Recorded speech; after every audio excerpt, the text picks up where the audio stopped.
fuck? God damn. I'm gonna turn this shit down, bro. You just got this dummy bitch loud as fuck, bro. Damn, this fucking sound, that's fine. Studio, Dojin, Vivid. I'm not gonna lie, these look cool, but I need the color, dude. I need some color. You know what I'm saying? I need some color. All right, let's go. September 21st, Planetary Calendar, 2009. Following the raft of oppressive policy, the crackdown from Earth-based government of the Solar Federation, the joint forces of the Martian territories, and the Jovian United Colony Fleet rebelled. This conflict came to be known as the Solar War. Oh man, I'm going to do a lot of fucking reading, bro. It's going to be a lot of fucking reading. Okay. The war carried on for 3 years, but eventually, the combined forces of the Martian territories and Jovian Unified Colony Fleet managed to push the Federation military all the way back to planet Earth. In the final days of the conflict, a pitched battle was fought in lunar orbit that would decide the war's victor. Lunar orbit. Aboard the Jovian carrier JFS Kadiak. Fuck are these names? You reflectively tighten your grip in your armored frame's twin flight sticks as another wave of vibrations reverberates through the cockpit. The creak in your new flight suit and your quickening breath are the only sounds that you hear above the gentle hum of the frame's subsystems. As you squeeze the controls tighter, the plastic castings crack under the pressure. You try and calm, knowing that these gentle vibrations are remnants of huge shockwaves that are buffeting the chaos. I'm just going to call that Kale, because it looks like Kale. I'm just going to call it the Kale, the carrier that you're stationed on. Each one is near miss, and an explosion tears through the space around the ship. You try to push the thought from your mind and focus on controlling your breathing, but you've already realized that their frequency means that Kale must be approaching the front line. Your squadron will be launching soon, and you'll be engaging in your first real story, your first real flight, in fact. Your authority stimulation is as good as a real thing. That's what your trainer told all of you. But you know that pilots are supposed to have hundreds of hours to live flights and training exercises in real armored frames before they're allowed anywhere near the front lines. Of course, that didn't happen. Command had told you that the modern simulators are cadets graduate without need for these exercises. You'd overheard the rumors, though. The Hawaiian colony fleet had lost a lot of pilots, and wanting to keep pace with the Martian advance against Earth, had resorted to fielding anyone who could fight. Your whole squadron is just like you, freshly conscripted from the Europa colony. You'd undergone basic training, but almost all of your flight training had taken place in a cruiser's journey from Hawaiian space. You wonder how the others are feeling right now. Whether maintenance crew, KL5, this is flight deck. We are preparing a squad for takeoff. Running last-minute diagnostics on your frame. Activating all systems. Now. Alright. We'll run a few more checks and we'll see how he's spaceborne in a few minutes. You're ready to show those Terrans who's boss. Damn straight, let's kick some ass! Yeah, I can't wait to get out there. I'm gonna... You stammer, trying your best to convince not the engineer but yourself that you're ready for what's waiting for you. Whoa, take a breath there, KL5. It's not going to be that bad out there. No need to get all riled up here in the hangar. Tell you what, pilot. What's your name? Pilot? Shit, fuck it. We'll just go with Tonka. I don't feel like thinking of anything goofy right now. Fuck it. What's good, Nino? Alright, Tonka. What's your surname? What does that mean? What's the surname? Is that a nickname? I don't... how you spell Taurus? I'm fucking... What the fuck? Okay, and sign Tor... Did I forget the S? Toru? Fuck yeah, I guess I'm Toru. Okay, and sign Toru, first up. Take a few breaths for me. In and out, nice and slow. You got that? Tonka. Draw on one long measured breath and hold it. Then release it. Following the engineer's instructions, you repeat this a few more times. After a while, you begin to feel your pulse slow down. Some of the tension in your body slip away. You feel slight on edge, but slightly more in control. Alright, there we go. Now listen up, Ensign. You ain't got a thing to worry about out there. Way I've learned is all our terrain's best pilots were taken care of between here and Mars. Heck, Martians are the one who've been leading the charge today, so they're the ones taking all the flak. Propaganda's machine selling us this as our decisive strike against Earth's last line of defense. I don't trust this nigga already. I feel like he's just sending me into battle, telling me all these nice things. He gonna launch me into space. There's gonna be lasers everywhere. Hell. But between you and me, it ain't nothing more than a mopping up situation. But your mind in operation said as much as canteen last night. Besides, you hear a dull ring over the comms and sit upright in your seat, slouching back and exhaling as you realize nothing more than an injured striking cockpit armor of your frame. This beauty is a work of art. Terran frames ain't got nothing on her. She's all tuned up and ready to go. I'll probably spend more time with this one than I have my own kid. So don't you worry. Yeah, my kids hate me. But, I'm doing it so they can have a future, They don't understand when they're older, right? They don't understand why I wasn't there. They have to. No, they're going to grow up and hate you. Remember that they taught you in training and leave the rest up to her. You'll come out of this just fine. That nigga ain't making it out. Despite your startled reaction a moment ago, the engineer's confidence in infectious is starting to rub off on you. You adjust your position in your seat so that you sat up straight and soft hum as the frame system now seems more confident and ominous. Just a mopping up operation, you think? Martians have done us all the work, so we're sitting up here on top of the line frames. Yeah, nothing to worry about. So, in Saintaru, how you feeling about things now? Feeling good, ready to go. ... I'm feeling good, boss, ready to go. Although, that little pep talk that you gave me a while ago seemed kind of like bullshit, but hey, I'm not gonna say shit. Yeah, I'm ready to go. Get out of here and kick some ass. You declare channeling your newly tapped well of confidence. That's the spirit inside. Now hang on to that. We'll have you out there in those hangar doors and kicking Terrans in no time. Prepare the funeral for the new cadets. They're all about to get destroyed. Make sure to let their families know in advance. Send them some flowers or something. A couple boxes of chocolate. I don't know. Left alone with your thoughts, you tune back into the gentle hum of the frame. You watch the seconds tick away at the cockpit clock while you wait for the water to launch. The wait seems to drag on and on. You carry out a last few minute flight checks, but as soon as you already completed them, when you boarded, nothing has changed. Alright, pilots, listen up. This is KL-1. We've been cleared for launch, so be ready for immediate action. See, I ain't matching up what the maintenance dude was talking about. Immediate action. It's supposed to be a mopping up job. See what I'm talking about? All frames will be taken off and fuck, I can't read. Designation order. Attack formation sound off. KL2, ready. This is KL3, ready. This is KL4 here, ready for takeoff. KL5, confirm the fucking, what the fuck is wrong? Who hired this nigga, bro? KL5, bro, get on your shit, KL5. What the fuck wrong with you, bro? Oh, yeah, KL5 here, stand by. I was just chilling, I wasn't beating my meat. I swear I wasn't. Keep it together, KL5. KL6. KL6, ready. What the fuck? Alright, KL Squadron, move out. KL1 launching. KL2 launching. KL3 is launched. KL4 moving up. What the fuck? I thought that was a transformer. What the hell kind of ship sells those? Those are transformers. What the hell? Them niggas is gone. Hey, wait for me. Hold on. Wait. I'm coming. Wait. Oh no. Wait. Hold on. The roll of your squadron as they depart from the ship and accelerate rapidly towards combat sounds almost like a countdown to you. Once KL4 has declared their launch, you know your time has come. You disengage the restraints and prepare yourself. KL5 launching. You shout as you slam the slight sticks forward your maximum thrust. KL5 abort launch. KL5 abort launch. Cup thrusters. KL5 abort launch. Cup thrusters. The engineer's instructions barely register in the confusion as you jerked around the cockpit. Your hand slamming on the control panel as a brief moment of your thrust throws back into your seat before you whip forward again.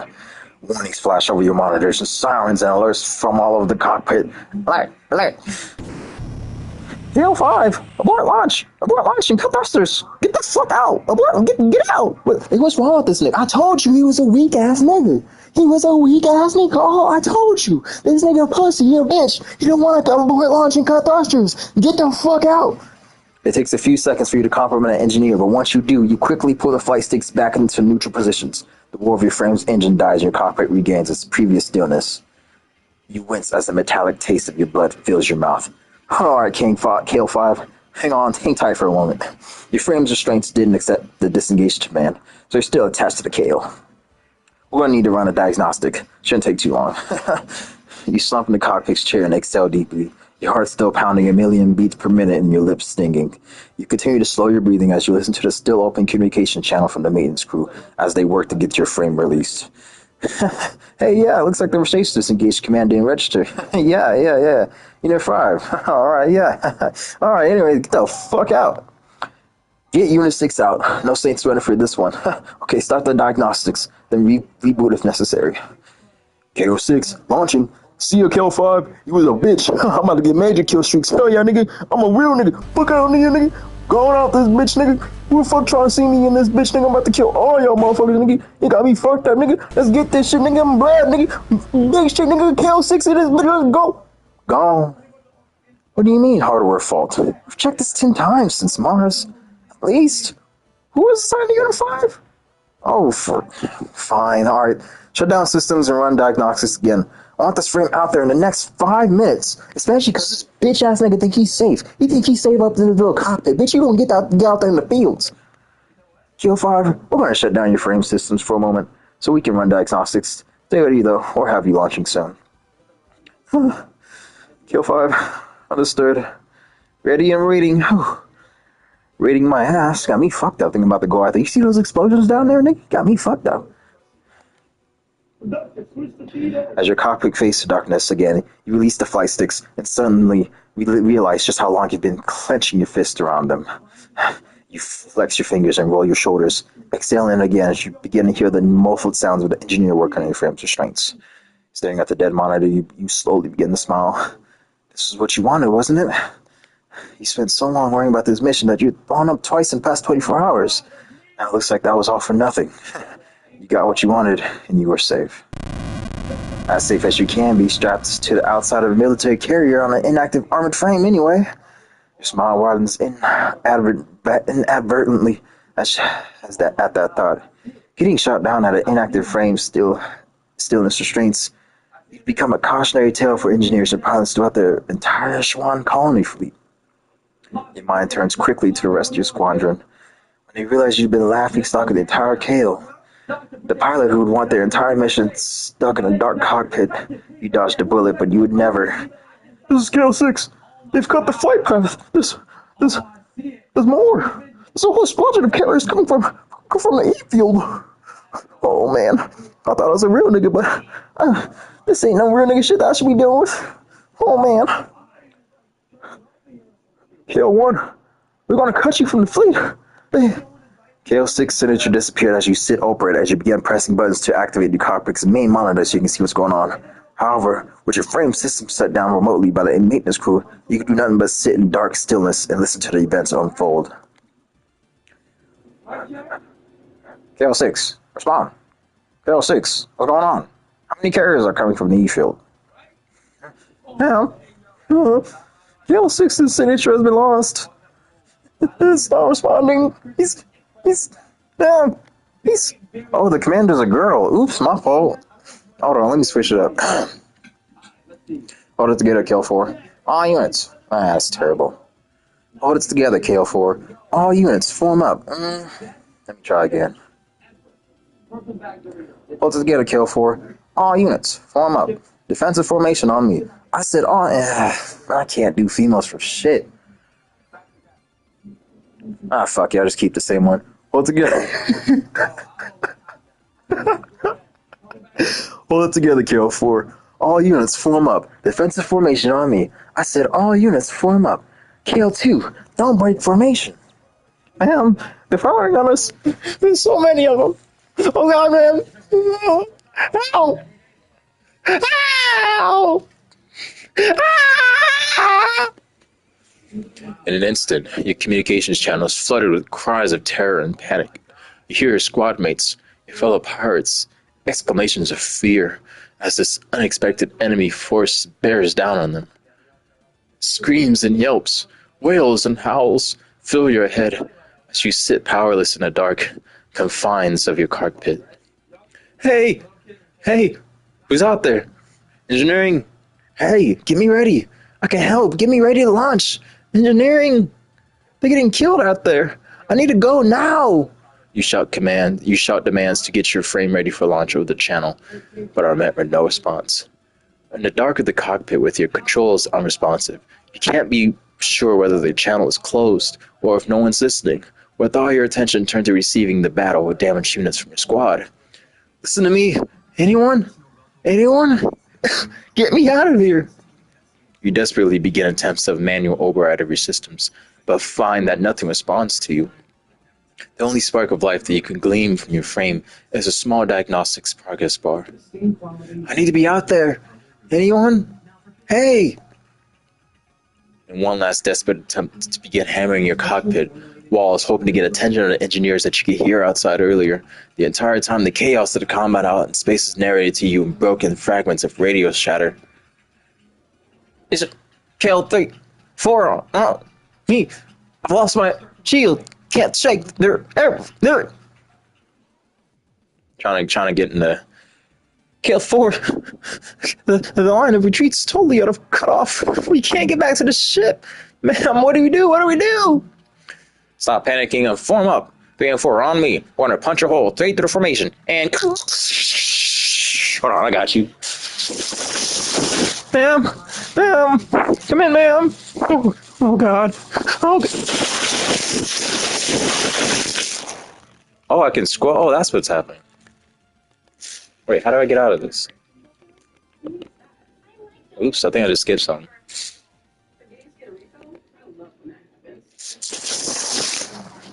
One of your squad mates' signals disappear, and a cacophony of panic disappears, replaced by the gentle hiss of static.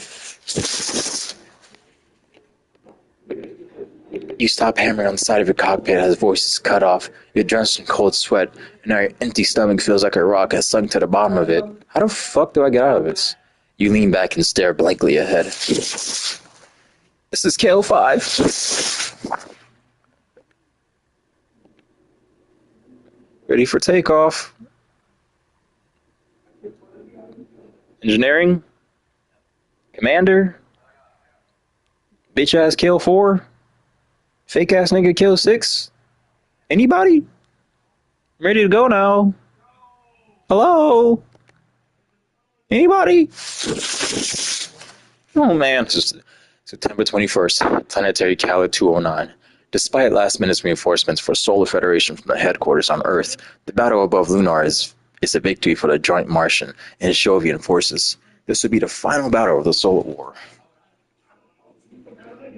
Having lost their last stronghold on the Lunar, the Solar Federation would agree to a ceasefire and sign to an armistice and end hostilities. An uneasy peace fills the solar system. Hey, at least we got peace. With the conflict between the Solar Federation and the Martian Jovian alliance concluded, that Kale and her crew soon returned to the Europa colony near Jupiter. April 19th, Planetary Calendar 2014. The reduced need for pilots away from the delicate space between Earth and Mars saw Ensign Taro reassigned to the security detail aboard various Jovian ships. He was eventually promoted to Lieutenant A. 4 years have passed since the battle above Lunar. The Jovian colony fleet, fearing fresh aggravation from Earth, has increased patrols near its colonies after picking up unusual signals coming from further out in the solar system. The patrol ship JFS Gundog is dispatched to support the JFS O'Brien in its investigation of these signals. Jovian space aboard the Jovian patrol ship JFS Gundog.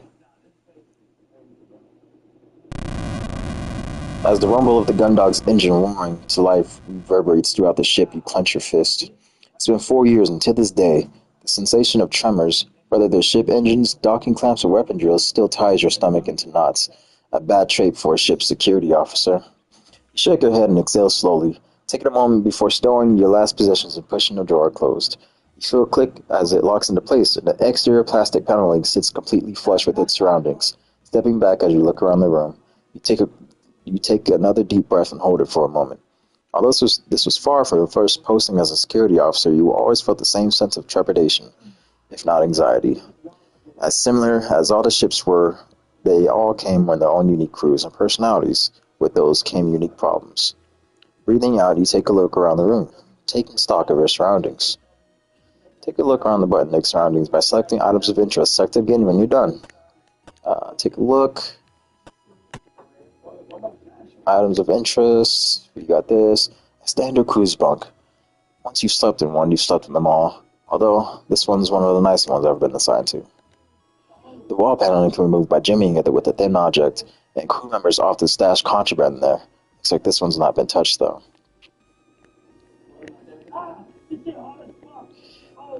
This lets me control the room's lighting room from the bed. I keep my books here, too. I'm currently reading the Tales of Cosmic Champion series. The terminal lets me access the ship's computer. It's got a clock, a word processor, and an evening calendar. I can also access records of my orders from here, but for anything else, I need access from the core, which is limited to those operations or command. Operations or command. Contraband in the paneling. Control the light switch from there. It's just a normal storage unit. I travel light, so mine only has clothes in it. A standard door with the electric lock and magnetic bolting system. Only way in or out, unless you plan on getting creative with maintenance tunnels. Interesting. Alright, so, we good? What the fuck? Select the use button to interact with your surroundings and use specific items. And by selecting specific items, use them. Select the button to get them done. Current area, your quarters. Did I accidentally open a map or something? Oh, it looks like I've been instructed to report to the bridge to meet the captain. I haven't met anyone since my transport to the spaceport ran late. I'm just about to make it aboard before launch. Select the move button to move to a different location from the list of options. Change your mind, select the button again.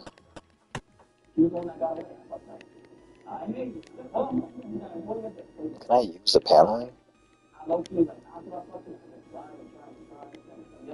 They thought I was trying to go to sleep. Yeah, turn the lights off before you go, man. What's wrong with you?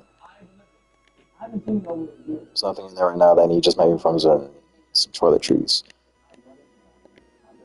Move to crew quarters. One, sure. You step outside the empty corridor, and the door to your quarters gently hisses shut behind you. Its keypad gives a short series of beeps, and you hear that lock engage. A dull thrum of the ship's systems is barely audible, but otherwise you are stood in total silence. The air is cool outside of your quarters, and the corridor has a sterile lack of aroma. This has been the same on every ship you've been stationed on at this point, and doesn't surprise you. Okay, so this is a Swift class patrol vessel, which means if I leave this quarters block, I'll be in a foreign side thoroughfare. If I go right towards the aft, I'll arrive at the central hub, and then I can head to the bridge. Alright. You leave the crew block behind you. You find yourself in a much larger corridor that stretches off to your left, with multiple smaller corridors leading from it. To your right, the corridor leads to a large plaza-like space. A very faint breeze coming off your left ruffles your hair and chills you slightly. You hear the sounds of human activity. From the right, you can hear the hum of the ship's engines more clearly now, as well as the occasional low, quiet whirring sound. It's like I was right. This portion of the thoroughfare will let me access both sets of crew quarters, the mess hall, the hangar, and the central hub. From here, I can access the rest of the ship's areas. I should hurry up and meet the captain before I look around anywhere else. Alright, let's just go, fuck it. Where did he say he was? Can I just fast forward there?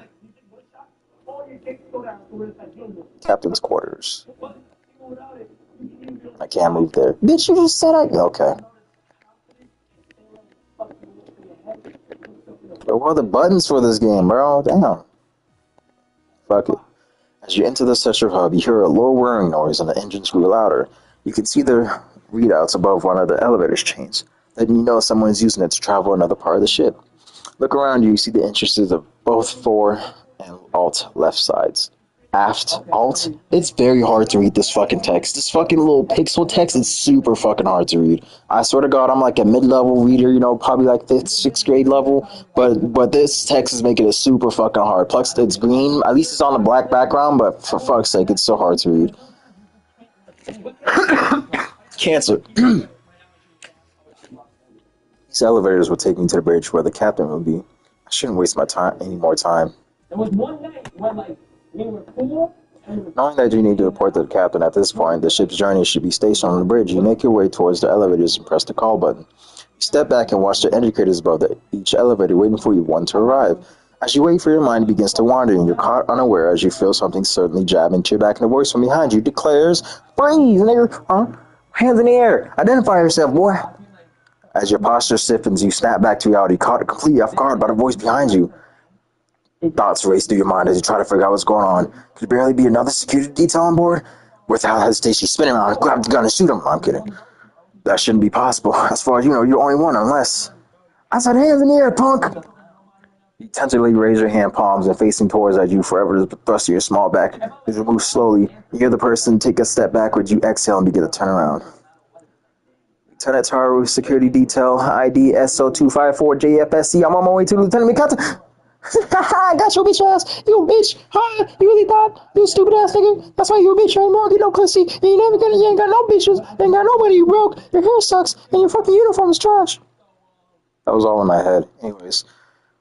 Where you've been expecting a gruff crew member, instead you met with a bright and cheery officer waving a pen around with a large smile on her face.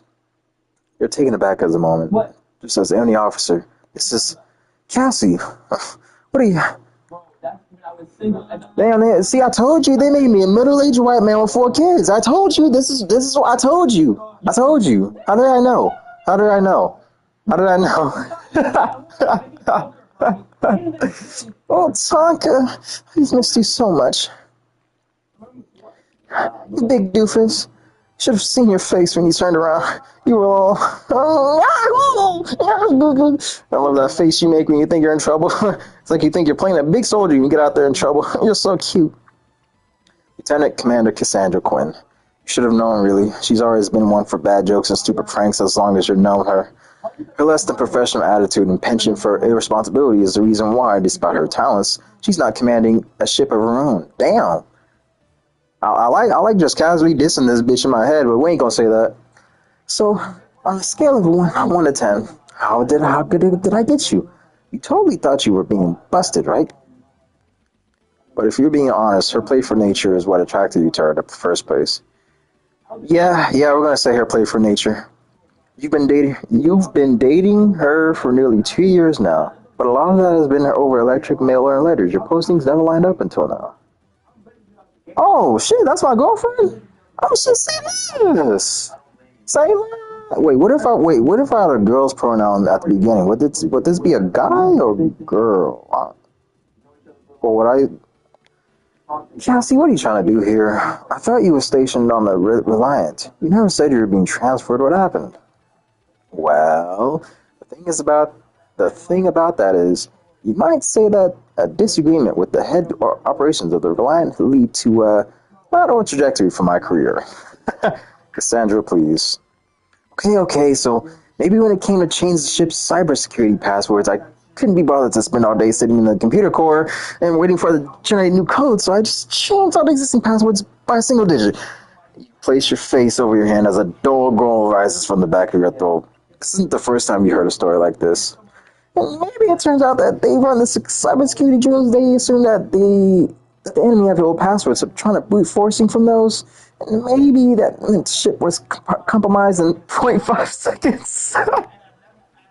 But at least they found out I'd done that in a drill and not in a Wheelsky engagement, right? I basically saved the entire ship in advance. I'm surprised you're even still stationed on the ship. How are you not stuck back in the records room at Europa Colony right now? Well, I probably shouldn't tell you this, but I gave the commander some head, and he let me stay on. If I can't trust you, who can I trust? It turns out this mission was organized at a really short notice, and the Gundog was really the only gunship available.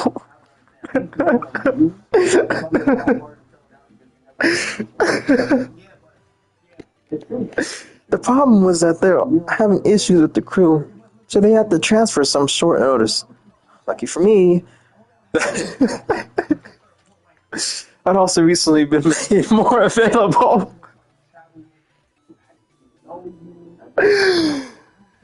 Bitch, you ain't slick. That's weird. I'd only been stationed on the Duke, so I should. The Duke? I'm on the Duke? Oh, this shit better have hella aura then. If I'm on the Duke, I'm on the Dennis. Anyways, so I shouldn't have so I shouldn't have free to be so transferred. You a lame ass nigga. Bitch, what'd you say to me? Hold on, who the fuck you calling a lame ass nigga for? Last time I checked, I'm the one who's on the shit, bitch. I'm the one that got launched in the contract, bitch. You the one out here fucking sitting in the comfy ass office, bitch. Don't ever say shit to me, but fuck wrong with you? Okay, you figured it out. I may have, I may have used one of my contacts from the academy who works in research transfer you over here. I'm pretty sure you know every regulation you broke. I'm pretty sure you know every regulation. I can't fucking read. I'm pretty sure you know every regulation you broke by doing that. What was I supposed to do? Get stationed by some tiny ship hidden out in the middle of the nowhere with no one I know on the crew? We haven't seen each other for months. Aren't you glad to see me? Of course I'm glad to see you. I've missed you too, you know. It's been a long time. You don't become part of the Reliance Operations Department without having some serious talent. I'm not going anywhere. Bitch, get the fuck off my ship. I know damn well you gave the commander. You done gave the commander head. You gave the bitch whoever transferred me here head. You done gave the my best friend head. Bitch, you ain't fucking slick. Get the fuck up, bitch. You know what? I ain't gonna say shit. Oh, and you said you're on your way to see the captain, right? Have you ever had a chance to take a look around the ship yet? No, not yet. I was going to. Great, I'll show you around. Been here a few days, so I basically know this ship like the back of my hand. Where do you want to go first? I was on my way to see the captain. I felt the engine start up, so I know we're launching soon. I thought I should probably report to him as soon as possible. Don't worry about that. I've already logged you on board, so it's just a formality now.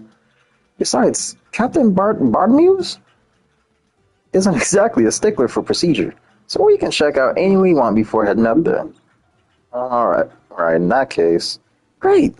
This is going to be the very first tour you've been on. I do not trust this, bitch. How you gonna tell me about somebody I know? Let me meet him first. Cause I'm all about procedure. I'm all about operations and formalities. You're not just gonna sit here and tell me that all this was extra. No, I'm gonna go meet him, and then like, how are you gonna interfere with my mission? You about to make me as lackadaisical and whimsy as your bitch ass. I'm trying to be out there in the fields. You feel me? By the time it's over, you have seen every inch of the ship and met everyone on board. It's been so long since we last saw each other too. We definitely need to take some time to stop by my quarters and get reacquainted. See this one? See? You can now access every area of the gun dog. It's like talk to by the view list to be able to talk to you. Change your mind, blah blah blah. You look around the central hub as Cassandra already begins to make her way to the first destination, leaving at you to follow. It might be a small ship, you think, but now would be the perfect opportunity to learn its layout and familiarize yourself with where you'll be spending your current duty. Plus, you admit, it wouldn't hurt to meet all the crew. Better get to know them sooner rather than later. Alright, can I talk to anybody? Cassandra? You know, it's kind of funny now that I think about it. What is? This area is called the Central Hub, to be honest. The only places you can get straight away from here are the airlock, sick bay, or the bridge. Well, it's right in the middle of the ship, so it connects everything together via the two thoroughfares, right? Kind of, but if you want to get to engineering to do some mechanical work, you've got a long way to go that way. If you want to do pretty much anything else, you've got to go the other way. The four-star thoroughfare is way more of a hub since you can get through all sorts of places really quickly. Get some snacks from the mess hall and get back to your quarters, easy. If you want a quick soda while it's taking an audit in the hangar, you're there and back in no time.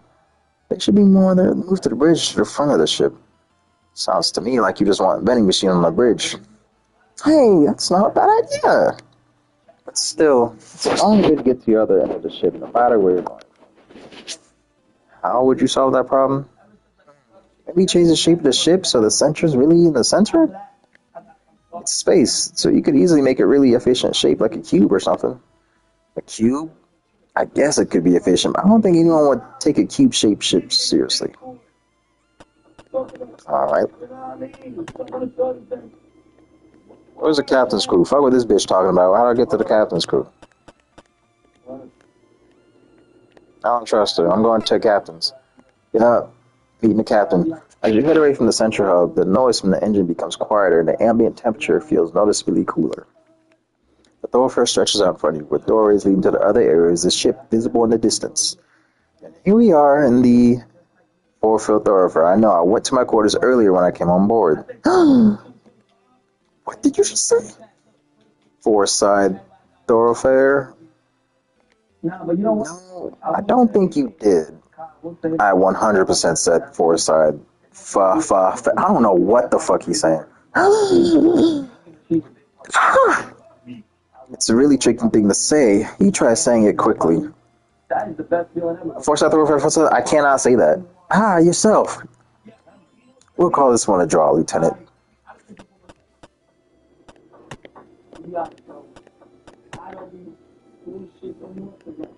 Bro, I don't know this fucking damn. I'm just trying to get to the captain's quarters. Take me to the captain. Can I go to the captain? I'm going to the captain's quarters. This is the second set of crew quarters where operations staff, that's me and Vanessa, and department heads up. The captains have the quarters. Makes sense. Of course, it's obvious why to come this way so soon after finding out I was part of the crew. What do you mean? I'm supposed to be meeting the captain soon. I know, despite that, you've let your libido guide you to my quarters, you animal. What did I say? I said I was going to the captain. What are you talking about, my libido? This bitch is trying to set me up for failure. You see how my genjutsu works? You see how my genjutsu is always active, bitch? I can see straight through your bullshit. I knew what you was trying to do talking about my libido. Bitch, no. Let's maybe save that for later, okay? You tease. Trying to get me in trouble.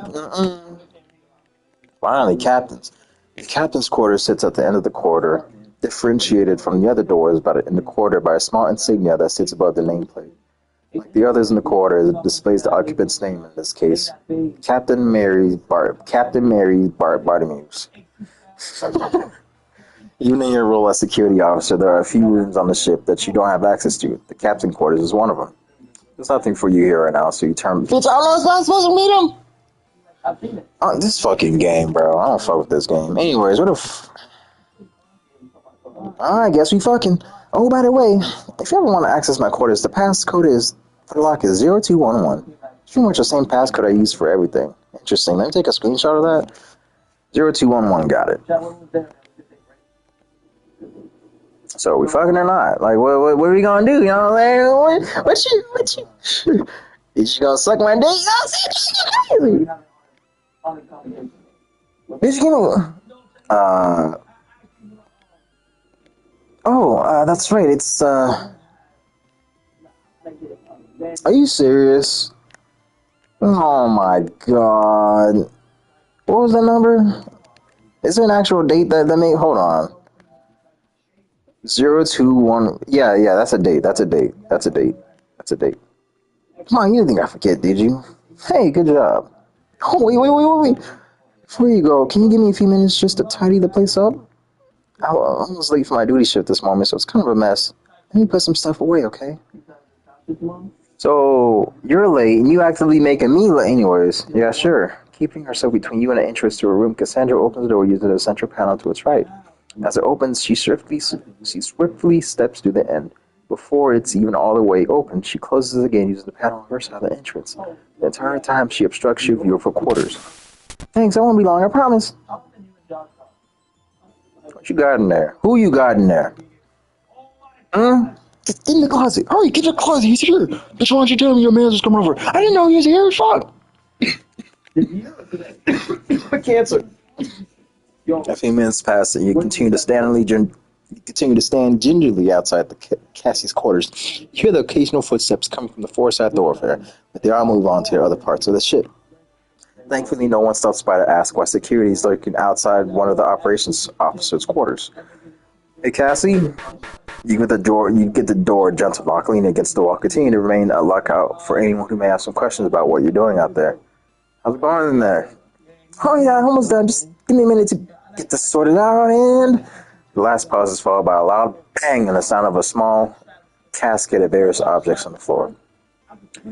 Okay, maybe a few more minutes. You sigh and step back from the door. If anyone asks you, you can always tell them that you're doing spot checks for contraband or something similar. Done. Come in. Welcome. Damn, bitch.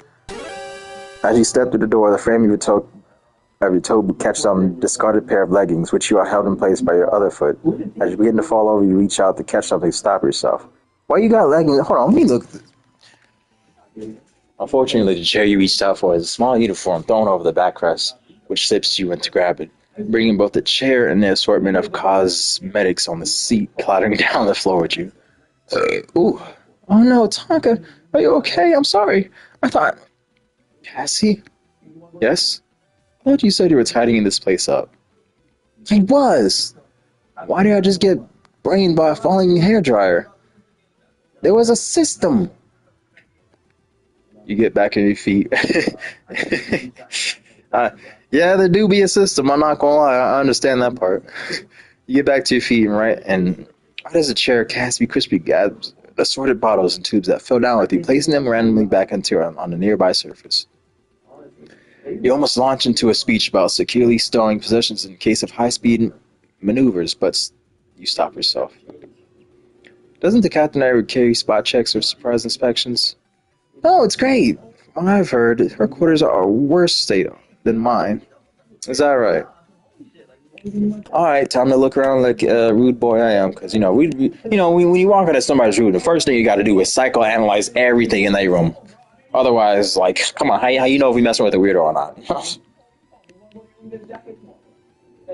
Like everything else in this room, this terminal appears to be used as an extra storage space, even as the chairs covered in stuff. Since Cassie's in the operation, you think she'd make more use of her terminal than anyone else on board, but I can't see how she uses it like this.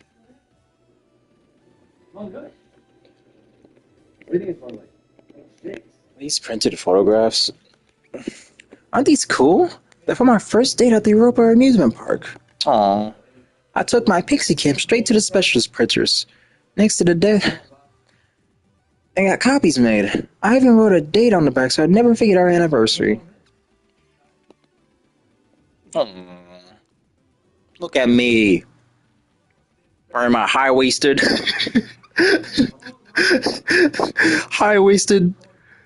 shorts.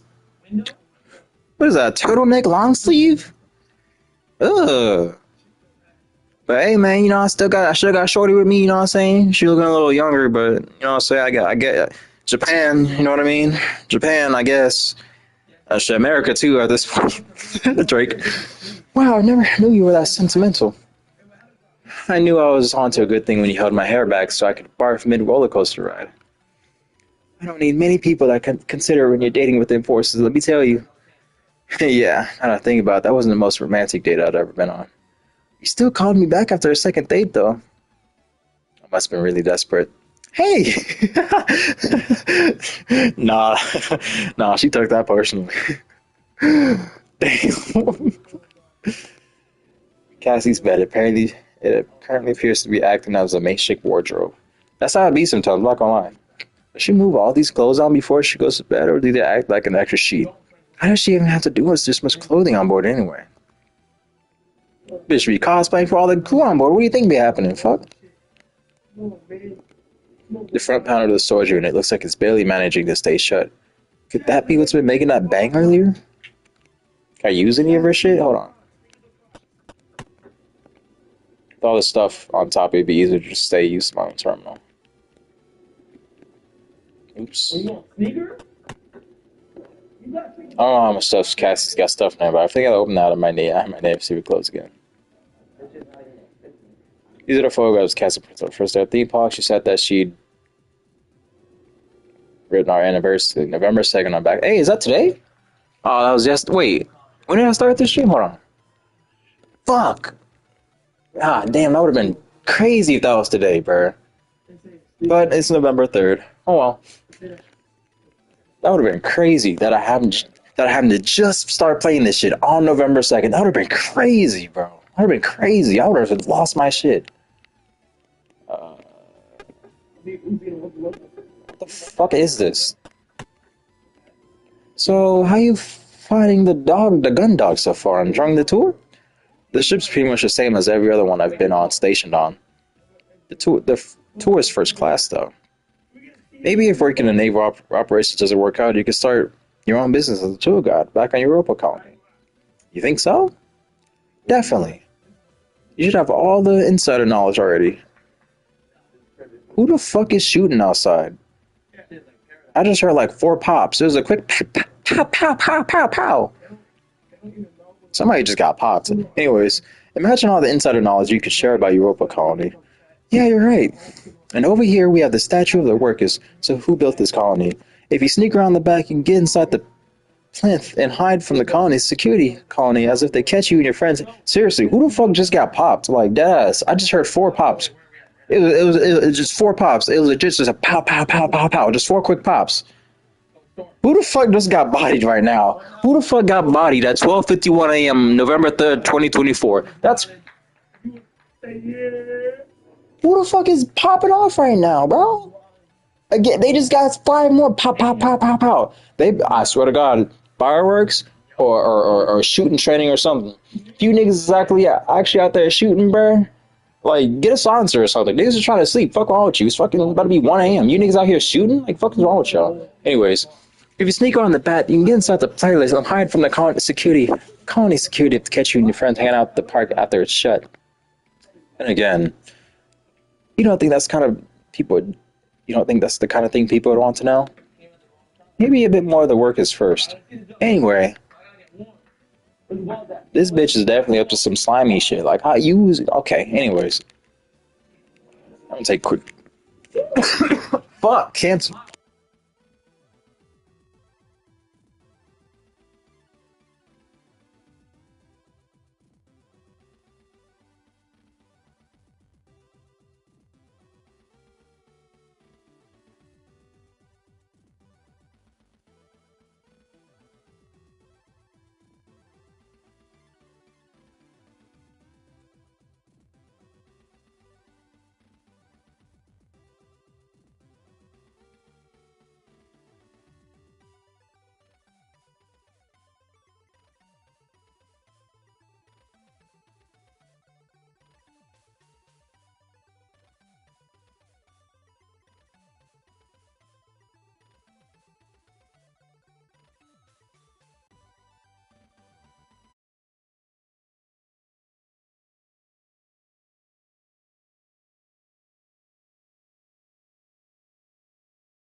My mic was fucking muted this whole fucking time. I'm fucking mad.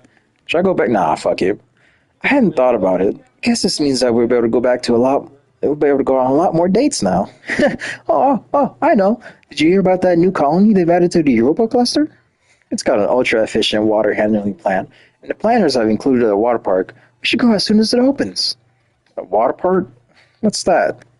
You've never heard this? How? You went to an amusement park? Never. One of the coolest new features on the new colonies they're building. They're like lots of big swimming pools and slides and rivers and all things of that nature. All the e-magazines are saying that they're going to the coolest thing to do on the colonies once they open.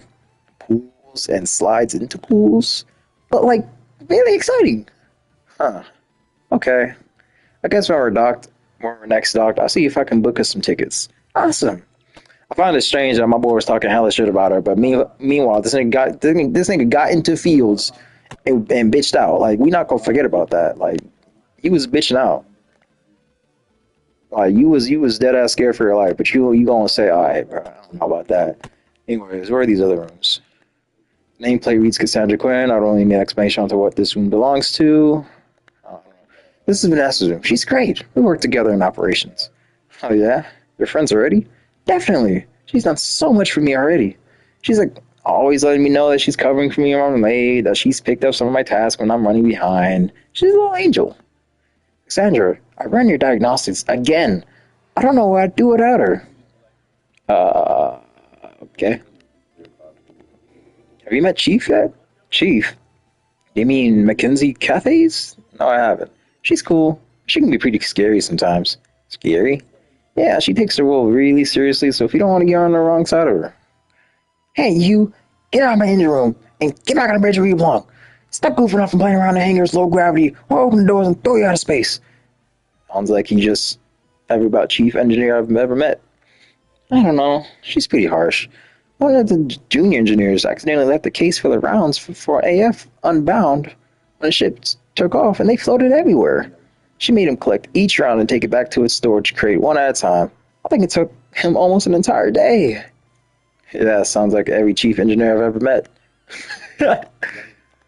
That's Dr. Rosarium's quarters, although I've never seen or heard him use them. He's pretty severe.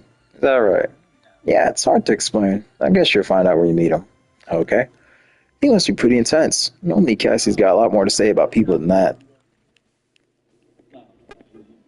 No, there we go. So I can't go to Captain's. I guess thoroughfare. Fuck. Crew quarters 2. Did that just come from here? Yeah, see?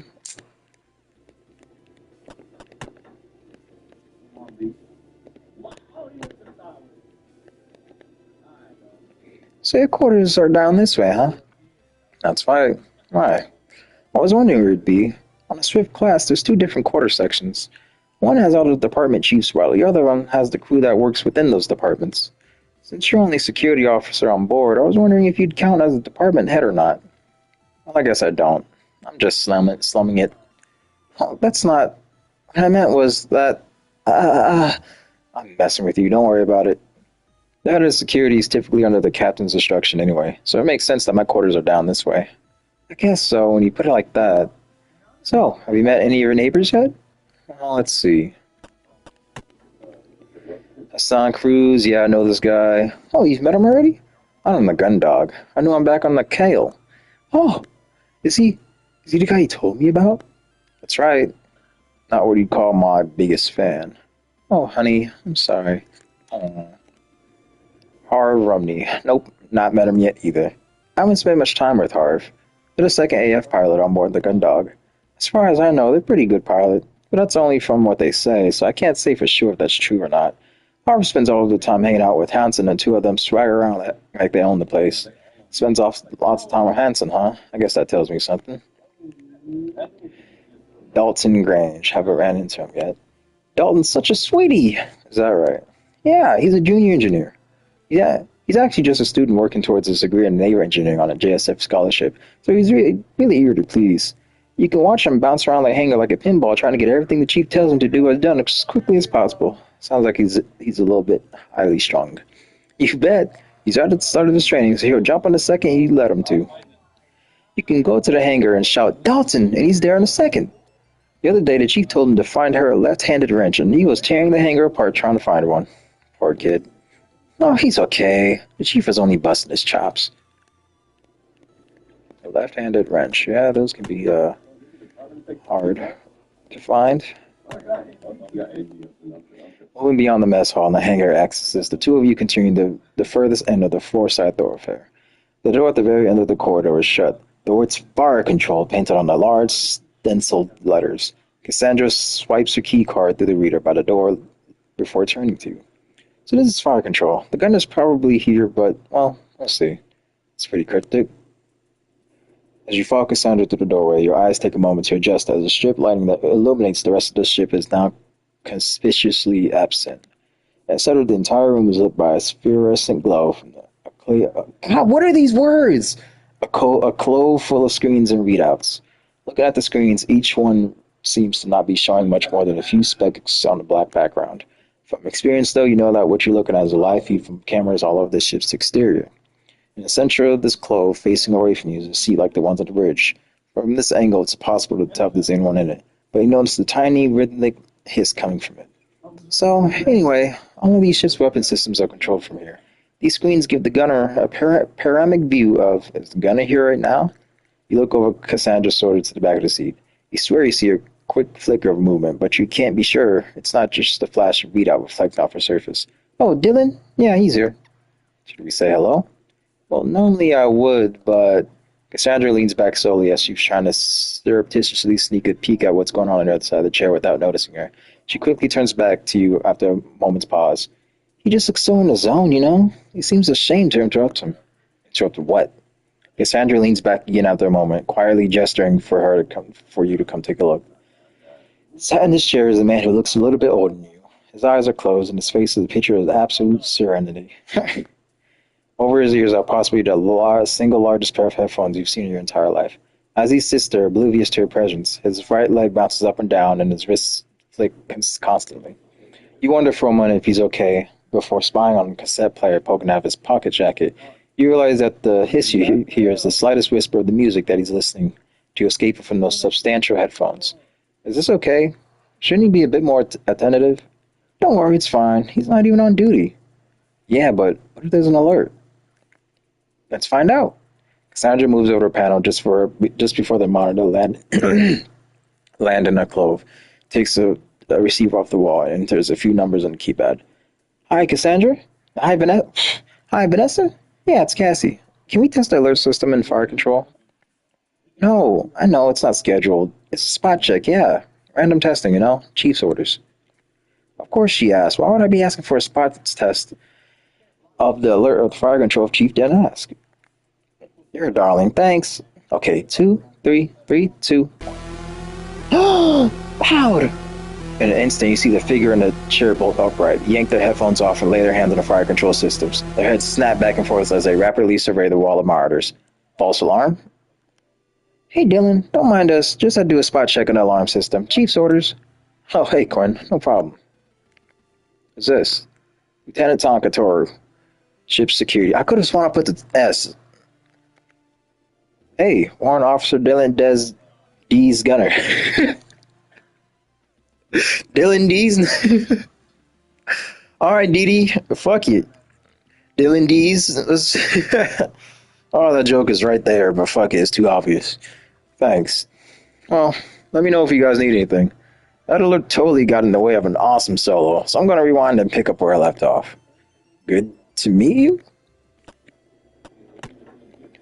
Every single one of these screens is linked to a camera on the ship's hull. Although it doesn't look like it, this actually represents a 360-degree view of the ground dog. Oh, okay. I've never been on a ship as small as a gun dog, but the controls for the ship's weaponry don't look like anything they do on a bigger ship. They look more like they belong in an office or something. I've never...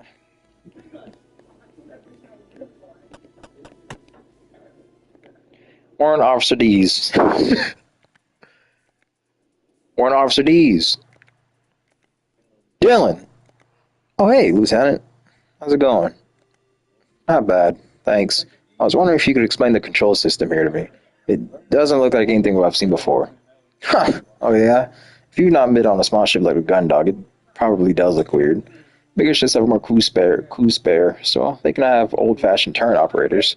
On a ship like this, where there's only one dude flying solo, the whole system's optimized to let them run the entire weapon systems alone.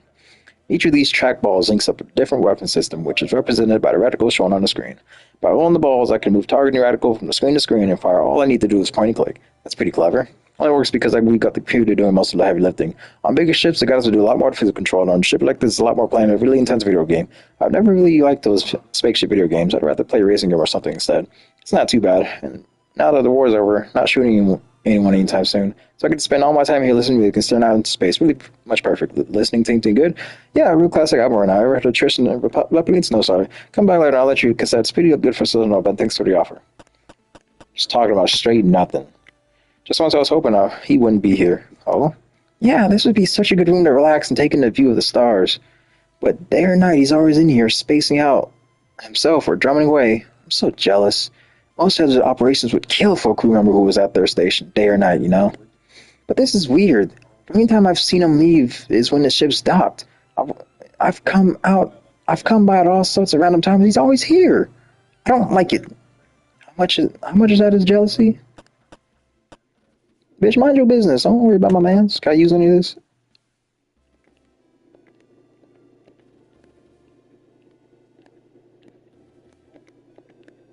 Press some buttons. No? Okay. Alright, cool. Let's go. Get up on out of here. Get up on. What's next? Crew control, fire control, more, hangar, mess hall. As the two of you head down the foresight thoroughfare, away from the crew quarters, Cassie stops by a double-sized doorway and runs her keycard through the reader next to it. Watch your step. She instructs, tapping her knuckles on a large warning sign next to the door that reads Low Gravity Zone. Once the door opens, she heads through, and you follow her into a wide stairwell. It only takes two sets of steps before you can feel yourself grow lighter. By the time you reach the door at the bottom, you're almost floating. Stepping into the hangar and onto the catwalk, the first thing that strikes you are the profiles of the two armed frames that stood as if on guard, facing into the main area of the hangar. At least you fully expect to see them here. Every Jovian ship features at least a few. The sight of the armored frame stirs uncomfortable memories in there. You inadvertently grit your teeth and squeeze the handrail you grab tightly. What a bitch. Oh, flashback? Ma'am, they're firing on us. There's so many of them. Oh, God. Ma'am, help.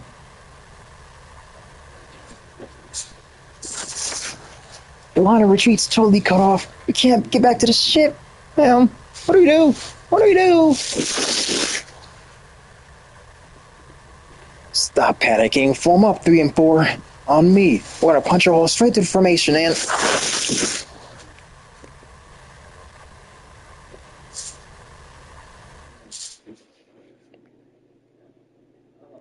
Hey, are you okay? Yeah, I'm fine. I think it's just the change in gravity level left me a bit queasy. I know how you feel. I was late for a hangar audit once and rushed down straight after a big lunch. I was moving so fast with the gravity shift, my stomach contents couldn't keep up. Gross. Tell me about it. I did everything I could keep my mouth shut. You know the rule for low gravity zones. What you spew is left up to you. I was going to be late and on cleanup duty. Speaking of duties, shouldn't there be someone around here? Dalton should be around here somewhere. If you're feeling funny, stay here for a moment and I'll go see if I can find him. Sure. Hold on one sec. What's good, Mark? I hope you're not getting shot, bro. Here's something for the emergency services card. Damn. In my life, I only have ever time changed before.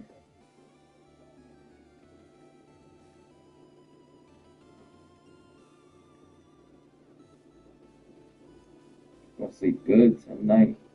Yo, what's your favorite movie you've ever watched? Spider-Man 1, 2, and 3. Okay. How about that is not Spider-Man? Interstellar. Okay. Interstellar's so crazy because I still don't understand it.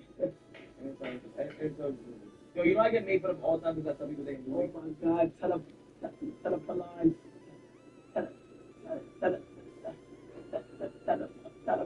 when you tell me to think too much. Bro, you are so close to 150. Yo, have you You ever seen a movie called The Departed? We could have looked at low key. Bro, you can't go this movie. No, bro. You're really understanding. I know that everybody. We shot out. We low key. You watch as desperate as a 15-meter distance between a catwalk and the hangar floor. Cassie nonchalantly passes her two hands on the handrail and deftly vaults over it into the emptiness.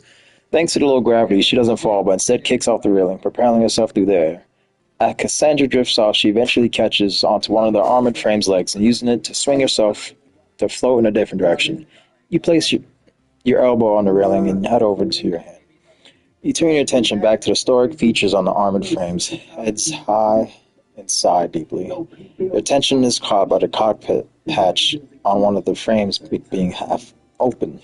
Looking around you, you see everything as you'd expect. Armored frame, weapon racks, storage containers, various equipment, all of it restrained appropriately and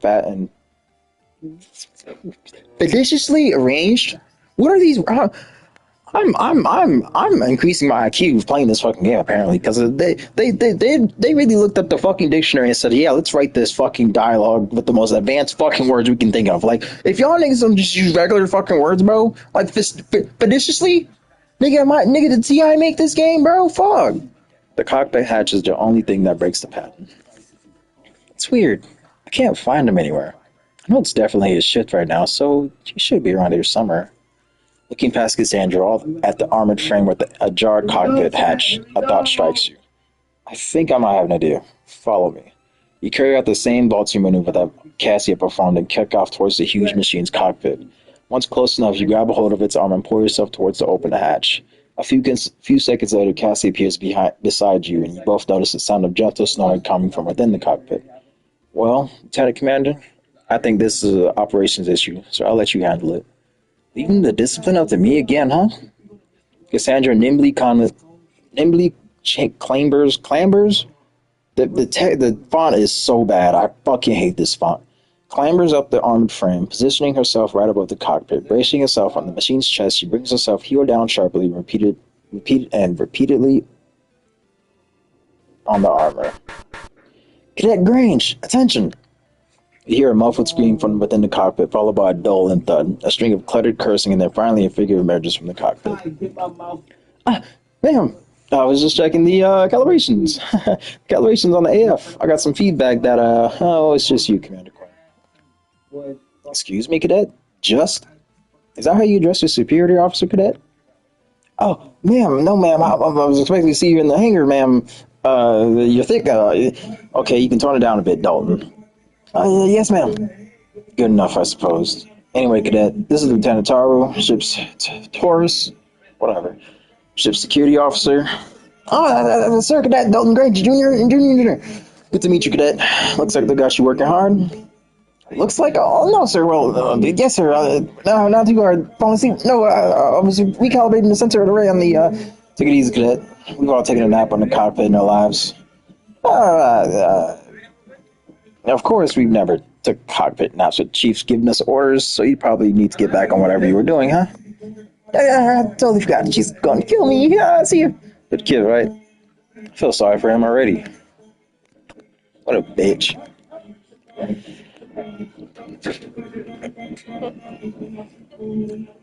Those two armored frames are both Juno models, the workhorse of the Jovian colony's fleet materially. They look like the newer type than the one I piloted in the Kale. Almost piloted. Let's see now.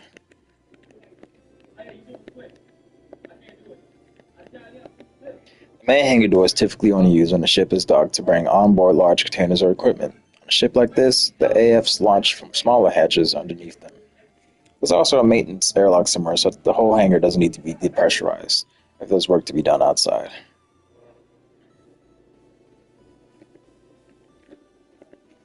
The hangar also used to store various tools and equipment that the engineering team used throughout the ship. A lot of the machinery is used for moving freight or AF equipment around. Oops. I thought I already read that. Most of these crates contain mechanical supplies, spare parts, tools, etc. There's only a few that contain all the lifelong ingredients for the vend mates in the mess hall, and then some of that contains various essentials for the crew. On a ship like this, it's operations duty to act like the quartermaster. But I've been on some ships where if you're friendly with the hangar crew, they can sneak you all the good stuff. Not that I condone that kind of behavior, obviously.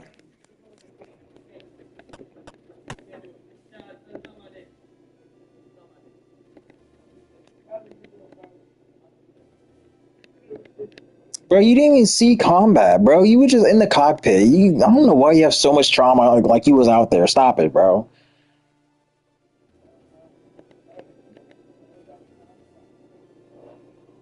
Like, bro, stop acting like you out there saw combat. You saw with your own eyes your niggas get blown up. You was laying under a pile of bodies. You got tortured. You got the like, bro. You were in a dark cockpit and you heard your friends die. Relax. It's not that deep, bro. Relax. Hey, cadet, how's it going? Hey there, take it easy. It's just me. Oh, Lieutenant. Sorry, I thought you were someone else. What's this crew possibly doing that's got you so jumpy? Oh, it's not the crew. It's just the chief. She really likes a surprise inspection and making sure that I'm working as hard as she expects me to. At least once a day, I think I'm alone somewhere, and then suddenly, Cadet Dalton, report! I don't know how she does it. I'll have an eye on the entrance the entire time. She could appear from nowhere. I think she uses the maintenance ducts. Okay, take it easy. I'm pretty sure it's just us in here. Okay, if you're sure. Anyways, how can I help, Cadet? I'm just getting to know the ship and its crew, finding out what they're all about. Oh, I guess that makes sense. So what are you up here to, Cadet? I'm actually working on these two projects at the moment. That's part of my engineering degree. The first is my own project, a high-density, rapid expansion emergency sealant for hull breaches. I've been working on a compound that's designed to release in the case of a breach and seal up cracks and prevent atmosphere loss. Sounds pretty impressive. How's that going? Not too well, Lieutenant. It intended to be used within the ship as a safety measure for the crew. But the technical officer who oversees my progress back at the academy has instructed me to find a way to weaponize it. He thinks it'd be good for mobilizing enemy AFs. That still seems like you're putting it good to use. If it's cutting down on some casualties, don't you think? I guess so. What's the second? Oh, it's just something I'm working on for the chief. It's a set of modifications for Juno to increase its mobility in space. To be honest, it's not too exciting. It's just fine-tuning and adjustments. I'm sure you're doing a good job. Thanks, Lieutenant. Keep it up. Alright. Gosh, I wish I'd worn my uniform trousers today. What's up? I was thinking we could play low-gravity tag or something, but now that Dalton's back up and about, we can't. I don't think he's going to snitch anytime soon. It's not what I meant. I don't follow. I was trying to, get some... Honestly, have you considered the issues of floating around in the skirt? Oh, just count yourself lucky.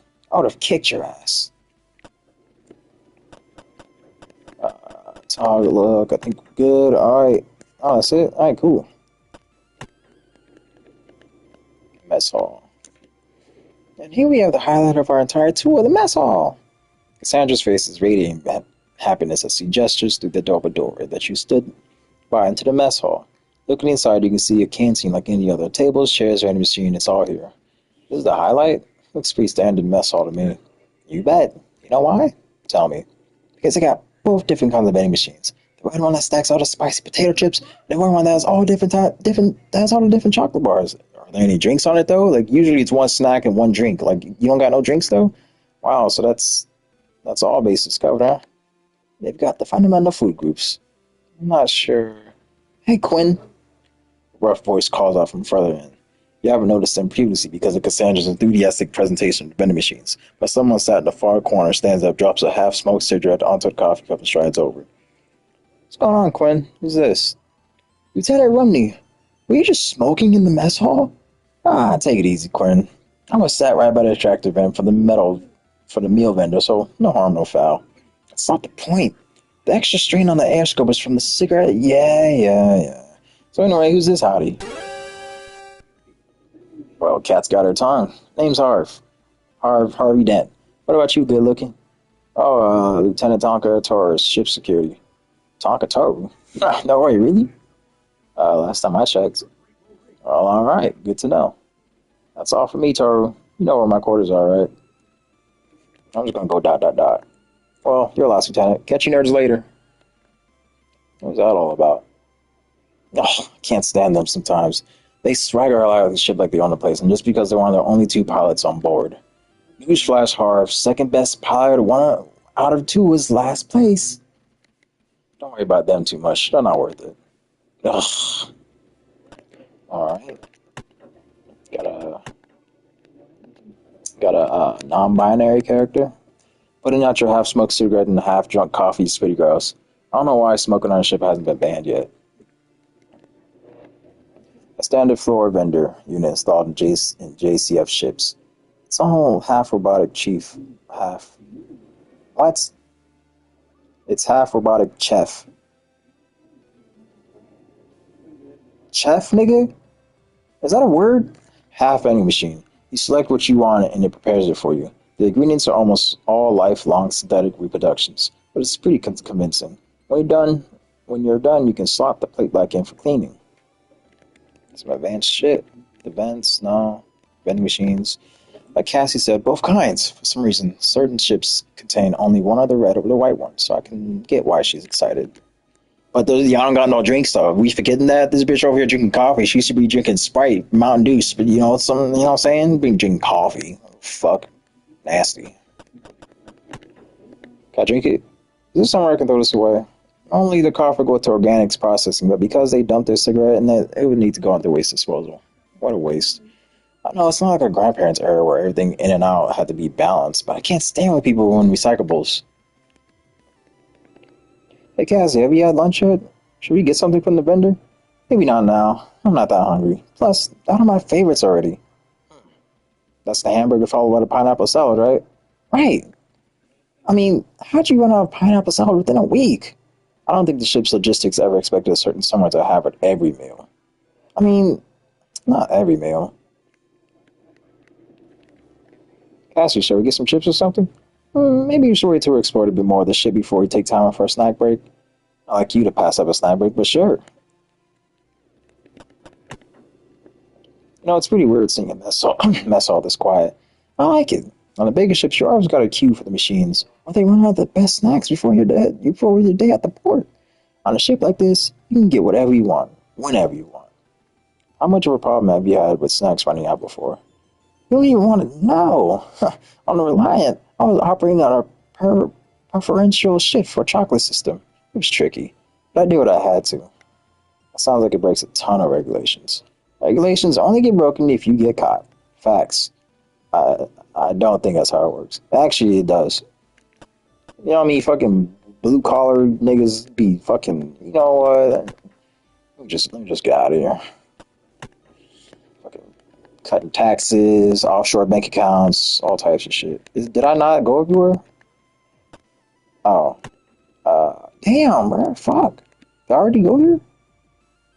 As the two of you leave the central behind you and travel down the side door. I need a new name for that. I'm just calling these hallways, bro. I don't know what that off-side hallway 1, hallway 2. Fuck it. This is hallway 11 because I don't know if those are arrows or if that's the number 1 just upwards and backward. We're gonna call it hallway 1 because I'm done saying the off-side door. What the fuck is that, nigga? It's a fucking hallway. Stop being special, bro. Oh my god. The hum of the engines continue to grow louder. You effectively filtered the noise in and out of the rest of the ship. As soon as you get closer to the rear of the ship, its volume increases considerably. Are these engines supposed to be that loud? Are the what? I said, are the engines supposed to be that loud? Also, you said you was gonna give me some. The what? I said the engine.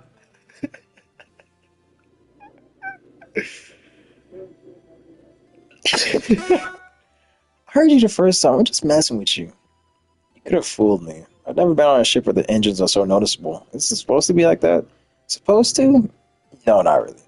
But the Gundog is a Swift class, a type of patrol ship that's designed for rapid response. They've made sure to cover large areas of space quickly and offer basic assistance to ships in distress. That will be the first on the scene to gather intel or issue warnings if anyone comes too close to Jovian space, which means, design-wise, they prioritize speed above everything else. I guess the best way to sum it all up is that the Gundog is basically a huge set of engines with a tiny ship strapped to them.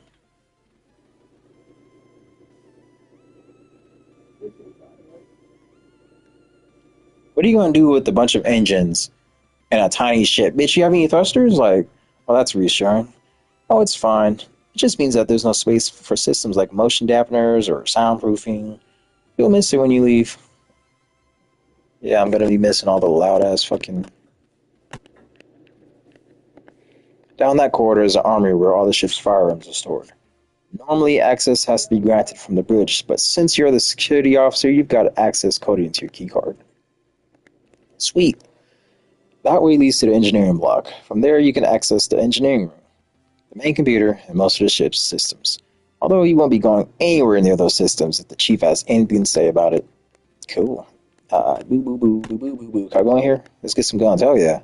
You swipe your keycard to the card reader to set into the terminal and use the armory bay's door. Instead of the door opening as you would expect, you hear a harsh tone from the terminal. Access denied. Looking at the screen, you can see that message displayed in large flashing letters. Insufficient authority. Looks like clearance hasn't been fully processed yet. You'll have to meet some of the captain before you get into that room. Wow. What was I trying to do the whole time?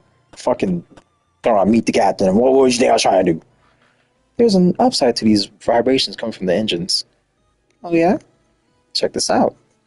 You watch as Cassandra crouches down, takes out a pen from the pocket, and lays it on the floor. As soon as she removes her hand, it begins to slowly edge away from her, moved by the vibrations carried throughout the ships. Ta-da! That's great. No, right? Back on Reliant, we used to go through the engine rooms and race stationary on the gangways near the engines. I had a red pen that moved 3 times faster than anything else. 3 times faster, huh? You know it. I can't believe I lost, though. Hey, what have you got in your pockets? A key card and back gun. Why? Race is on. From this panel to that panel, the loser buys something from the vending machine. I'm not using my key card. Fuck. Okay, let's go with the gun. You place your pocket on the gun floor next to the pen and stand up. A tense 30 seconds follows as the two objects slowly jitter their way along the floor, almost neck and neck the entire way. Come on, bro, you got this. You can do this, gun. They must be bored as shit on this ship if they out here doing shit like this. Bro, y'all got all this futuristic technology and I can't bring my PS5 in here? Like, come on, what are we doing? The sporting event of the century looks like an end in a draw, but at the last moment your pocket gum slowly moves off in a different direction. This allows Cassie Spin to take the lead and pass over the seam between one floor panel and the other. Ugh. Yes, drinks are on you. I'm not gonna pay anyways. I'm a gentleman. Fuck you mean. Whatever that means. Did I come from Central? Right? I think I came from Central, right? Yeah. I don't think I used these. Bridge? No. Okay, so these are just hallways. Can I talk to? You know, it's kind of funny now. Think about it. What is? Okay, yeah. I already read that. Airlock. Wait, did we? Yeah. So move. Armory, Central of Engineering. As the two of you continue through the hallway, the thrum of the engines grows louder still. The featureless paneling that has made up the majority of the ship's interior quickly gives way to visible pipes and conduits, and eventually the smooth flooring transitions to a grating, revealing more workings underfoot. Finally, the hallway leads into one huge open chamber filled with masses of machinery. Terminals, panels set into the side of the various apparatus cycle through different readings. The light from the screens reflects off ducts and valves. All this equipment is separated by a grid of catwalks and access ladders. Wow, that's a lot of stuff. A lot of stuff is right. This is central engineering. Pretty much every system aside from the engines themselves and the central computer can be found in this room. All in one place. Isn't that a little risky? Well, a Swift-class ship relies on absolutely minimal crew. The Gundog only has 2 engineers. I think they figured it'd be easy on them if everything that was important was kept in one place. That way they don't have to run from end ship to end ship to go through repairs if something goes wrong. You still only know a lot about ship engineering. What can I say? I'm a pretty talented individual. Oh yeah. Wireless, were you here? Wireless, we're here. Why not just while we're here? Like, am I tripping? Like, am I tripping for thinking like this? Like, they're being hella extra with the dialogue. I'm not gonna lie. Big words. I know I'm not fucking retarded. I know I have 2.5 brain cells less, maybe 3. But I know when niggas is being extra. They're being hella extra right now. Wireless, we're here. Can you share some knowledge over that? Can you share some of that knowledge? What's that over there? Just say while we're here. What, you know what I'm saying? Like, that's the. Okay, see, first time I cannot Pholenic. That's the first time I actually can't say that word. Pholenic conversion unit. And what's that? Oh, that's the obfuscated Wayne shaft. What about that? That's the turbo cabela. Every day is a school day. Head of operations, not chief engineer. Okay, I don't need to know what. Hey, no one better be screaming around up there. You both jump as a stern voice breaks at you from below. Looking down, you see the grating that is another catwalk situated below the one you start on. No crew numbers. Moving speed. Hold on, I got mucus building up.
I swear, if I have to find so much of a single terminal readout out of place, I'm stuffing the two of you into the organics processing system. If I have to retrieve one more pin from behind the compressors, the crew member continues to grumble as they ascend.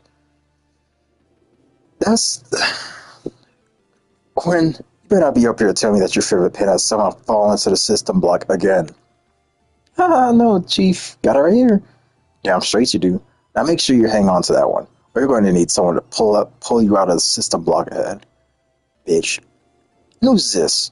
Our wayward security officer? You got a name there, pal? Matter of fact, I don't really give a fuck. You see these muscles, nigga? You scrawny as fuck, you got no muscle, you white as hell. I'm the blackest motherfucker in here. I got the best hair, my eyes is pretty, I got freckles, nigga, I'm shining on you. Look at this big ass scar, nigga. I done seen hella battles, nigga. You ain't got no war scars, nigga. You ain't got no tank top, nigga. You see these muscles, nigga? I'm in the gym, nigga. You see his hair? You see these freckles, nigga? You stunting on your bitch ass. I don't care what your name is. Matter of fact, go ahead and tell me your name, bitch boy.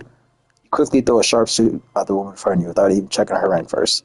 Not only does she loom over you physically, but you quickly pick up on a force of personality that feels like it adds on the extra 6 inches to considerable stature. Lieutenant Charles, Security Officer, JFS, good dog, ma'am. Less of that man business. Oh, name's Mackenzie Cathay, is chief engineer, but that's chief to you. Ah, yes, chief. Damn straight. Now, what are the two of you doing in engineering? I was just giving Lieutenant Taro a tour of the ship, chief. Is that so? You've never been on a ship before, Lieutenant. First assignment? Never on a Swift class, chief. I've only served on strike or supply classes to date. That's so. Which strike vessels? The JFS Big 3 and the JFS Thunderbolt, chief. Big 3 and the Thunderbolt, huh? Don't think either of those two are less than 3 years old, so probably wouldn't have seen what the new streamlined distribution systems. I wonder if you could have seen the power cores, though. I think the Victory was part of that production. You and Cassandra exchanged a quick, nervous glance as the chief, who previously seemed like she was about to physically throw the both of you out of engineering, suddenly begins a conversation with themselves. You continue to stand to a nervous attention as she ruminates about ship components. Chief, is there anything I can help you? Is there anything I can help you with about these ships? Huh? Lieutenant, didn't realize you were still here. No, you're off the hook, Taru. Unless you can tell me whether the Victory was outfitted with the third generation B-Packs upgrades anyway. Sorry, Chief. I don't think I could. I wonder if that's because the retrofitting takes into account space availability at the ship's interior for minimal traversal impact. Well, maybe it could be that it takes. I think now would be a good time for us to move on. Good idea. Well, that's all, Chief. We'll be going now. Yeah, sure. Just don't let me catch you screwing around here again. I don't know. I can't fuck with her, though. There's so much going on here that I've got no idea what anything is. This could be much of a waste processing unit, or it could be life support. Ah, sorry, Chief. What was that? This unit's part of the life support system. To be exact, this is part of the assessment center of sorts. It continuously samples the atmosphere on board the ship to ensure that it's at an optimal level to keep us all safe. Oh, huh. That door leads to one of the ship's engine rooms. There's another engine room on the outside of the ship.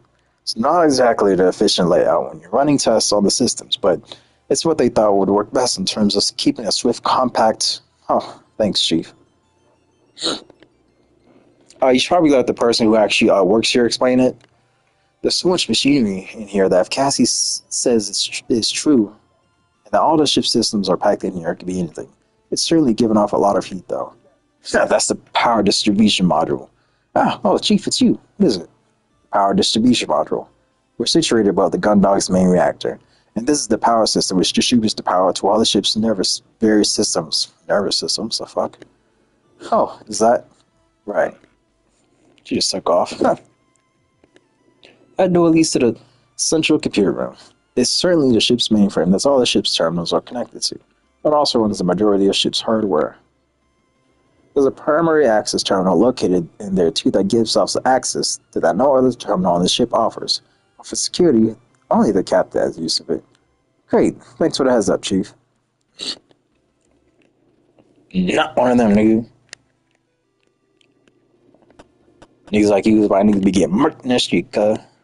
I generally don't think it's good for me to touch a single thing in here, unless I'm worried about damaging the ship or more about what the Chief will do to me if she catches me. I guess he's gonna say about sitting to engines. Hold on. Go.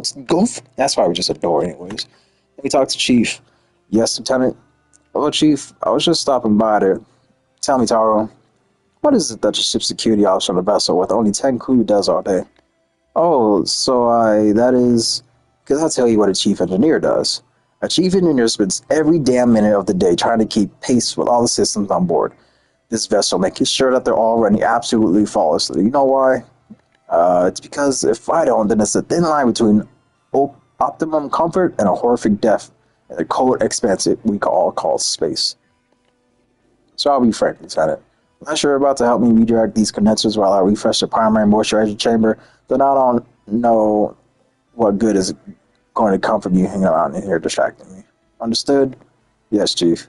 Well done. If you really want something to do, you can go and check up with the junior engineers from the hangar.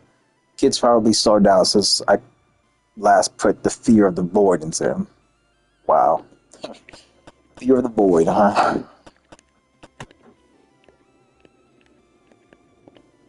You swipe your keycard through the card reader that sets to the terminal by the door leading to the central computer. The door doesn't open, and instead you hear a harsh tone from her. Display error message, access denied, blah, blah, blah. You gotta see the chief.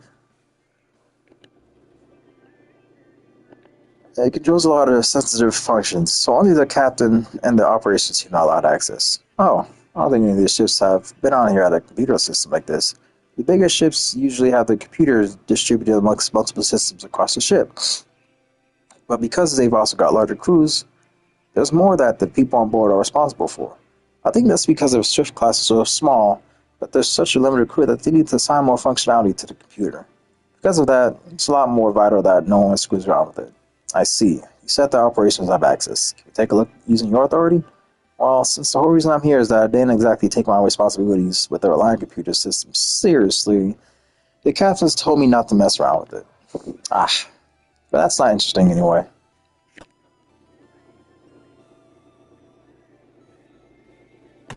This man Kyle, listen in the country. The two of you watch from around the corner as Chief Cathways continues to mutter to herself, paces back and forth, checking terminal readouts and various displays. Eventually, she heads down the ladder that she'd climbed to confront you. Now out of sight, Cassandra darts towards the engine room, gesturing you over. Checking over your shoulder in case the chief has reappeared. God damn. Excuse me. Just in time for the doorway to the engine room to open and Cassandra to disappear inside before you can raise an objection.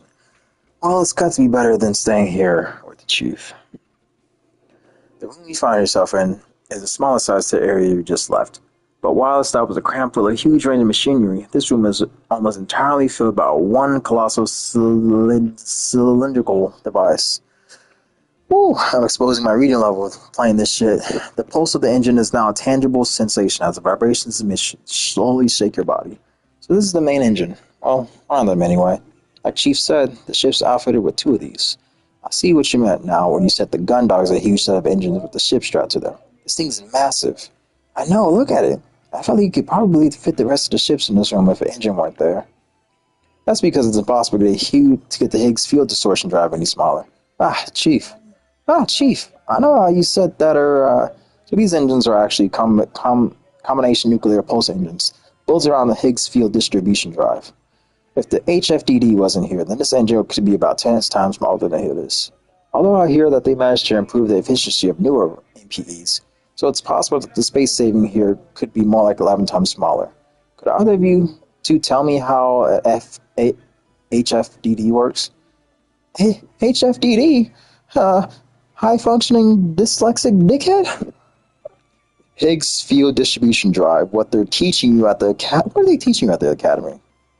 It's a drive that allows ships to move far beyond speeds, allow for conventional engines, although it's nowhere near faster than light. Let's us get around smaller solar systems without needing to worry about whatever live long to see the end of the journey.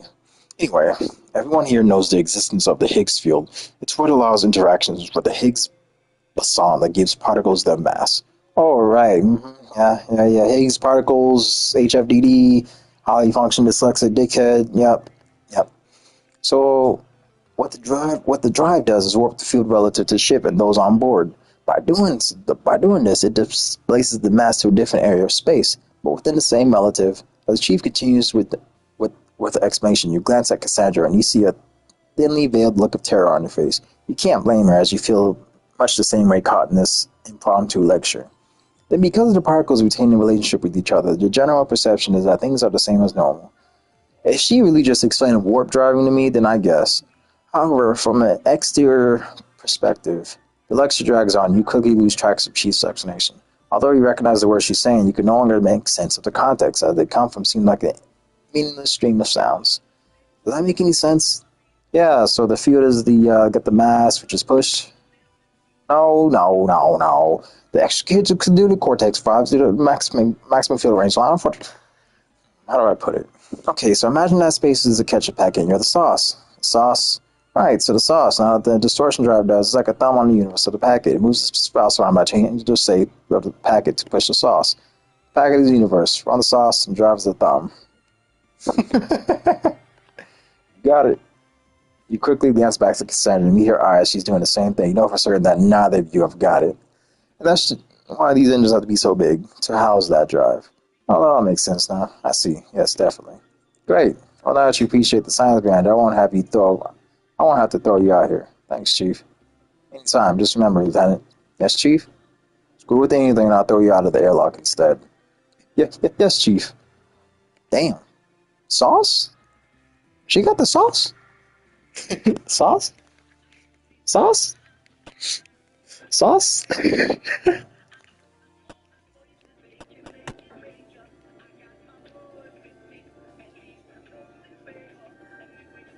Hold on, my part's coming up. Soon I'll be 60 years old.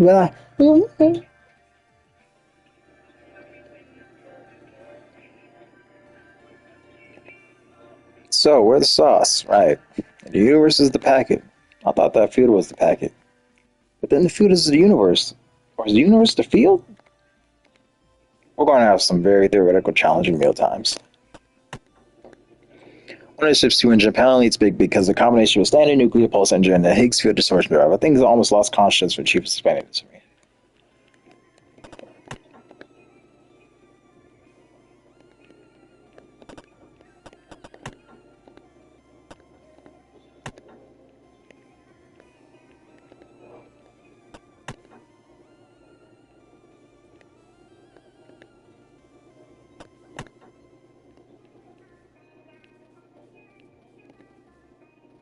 And this is the main airlock. It's the main way to get on and off the ship when it's docked. Thanks, but I've already been here. Oh, really? When? How do you think? Go ahead and take a fat guess. Go ahead and take a fat guess. Actually, I think I'm confusing with somewhere else. What else can you tell me? Well, it's got one of the best views on the ship for one thing. I like how my boy was just like, you know what? Never mind. What's this about again? It's like, what do you mean? How do you know you've been? How do you think I got in here? Like what? You look around, but you can't see the windows. You wouldn't expect to a military vessel with inclusion like that could compromise the structure. Here, really?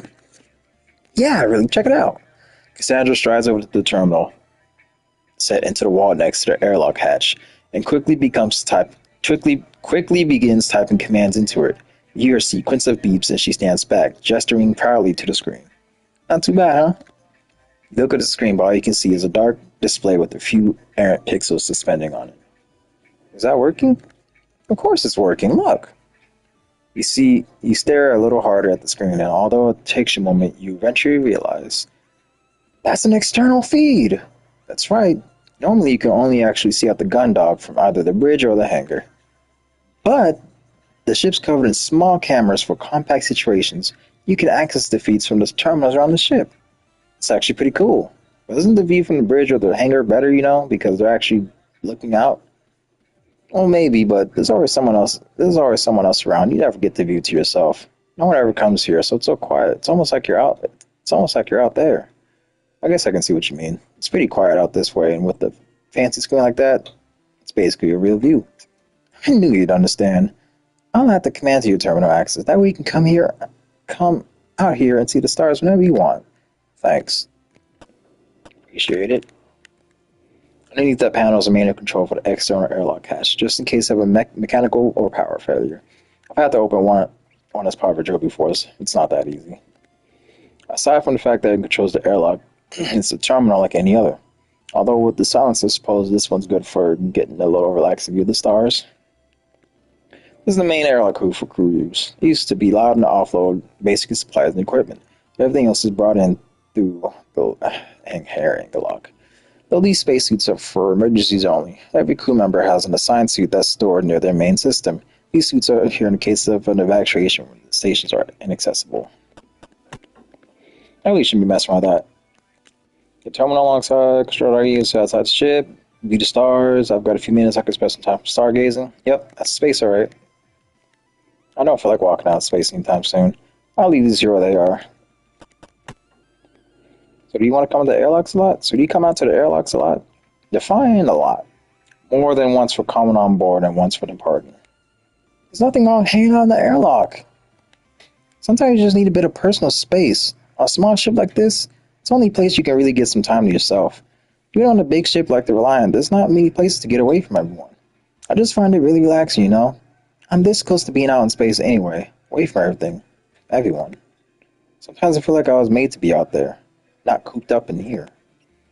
I didn't know you enjoyed that part of space. For most people, looking out into the expanse for far too long triggers a kind of existential dread. I knew a guy on another ship that couldn't bear to look out into the space. He'd start getting jitters whatever he did. Then why are you a space? Sometimes if he got drunk on duty, he started saying all kinds of weird stuff about how humanity's souls were never meant to be unbound from gravity. I don't know. It's just like there's something out there that's calling me, you know? Yeah, fucking the cold vacuum of space that's gonna allow you to drift endlessly into the void, bitch. Fuck. Well, that's until I'm late for my shit and the captain sends out a ship-wide message telling me to haul my ass up to the bridge. Then I know something's calling me. Right? Something, literally. Did I already go to the bridge, right? You step from the elevator into the bridge that what seems to have a pretty quiet atmosphere. Turns totally silent as the two women present, who had previously been observing screen, turn to face you. You identify the captain. Oof. Oof. Oof. It's getting hot in here. Anyways. You identify the captain as almost immediately by her uniform. Although you are given the pause, wonder if you misjudged as she listlessly straightens up and heads over to you with her air of disinterest. The other woman shoots back at you, but whew, oh my god, it got super hot in here. It got really fucking hot in here. I need to turn. Hold on. How it's like 70? It's like 74 degrees in here. How the fuck is it so hot? Anyways.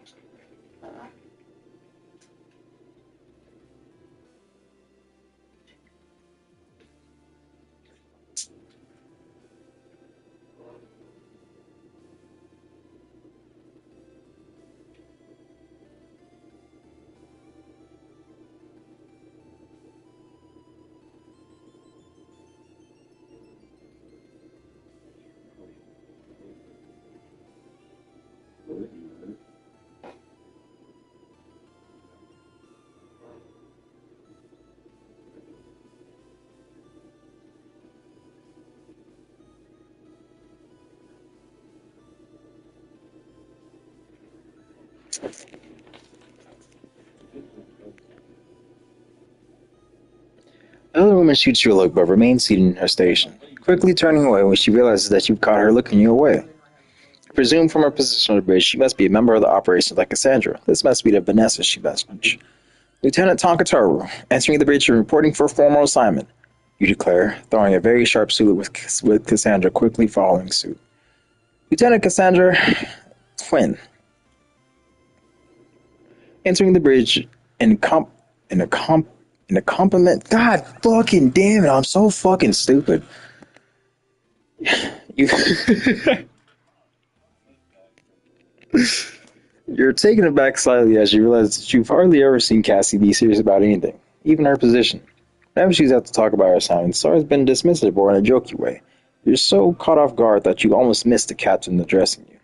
How do you, Lieutenant Commander? You and Cassie both lower your suits and loosen your posture slightly. There's a slight pause in which you can tell the captain is sizing you up.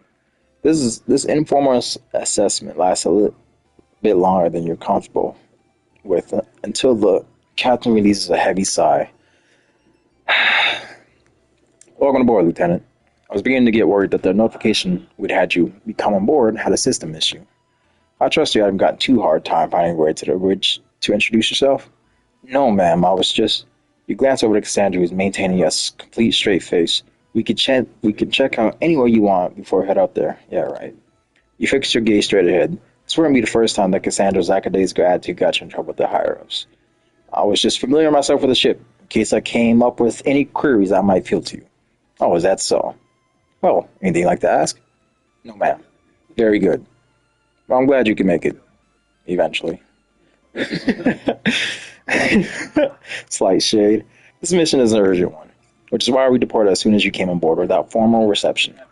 Thinking about it, it was unusual that there hadn't been a formal onboarding process before the doc staff checking your ID and guiding you on the gun dog. You'd not realize you're in a rush, but it was obvious. But it did make sense that there was an urgent dispatch. The ship would launch as soon as all of his ship were on board. My apologies, man. The transport was running late. Yes, We've been sent word. That wouldn't have anything to do with you, would it? No, ma'am. There was a breakdown on the. Anyway, Lieutenant, I'd like to take the opportunity to formally welcome you to JFS Gundog. My name is Captain Marius Bermuse. I run a Bartamuse. I run a tight ship as you'd expect, and I anticipate that you'll carry out your duties on some standard. Yes, ma'am. From experience, most onboarding procedures have involved greetings from speeches from the captain that have ranged from serious to almost ceremonial. In comparison, Captain Bartamuse's introduction was almost lethargic. Your card, Lieutenant? Yes, ma'am. The item button activates when your blah blah blah blah. Item button, yeah. She inspects it for a moment before taking it over to the central panel near the captain's chair. You remain in position, not quite at ease, but quite at attention. As she, as you watch, she enters and commands into console before entering your card into the slot. There's a sound of whirring, followed by a series of beeps before your card is ejected and takes it to the back. These fucking ads, bro. Please. Please. I don't know what time my body thinks it is, bro. Yeah, no, right? Daylight savings just happened.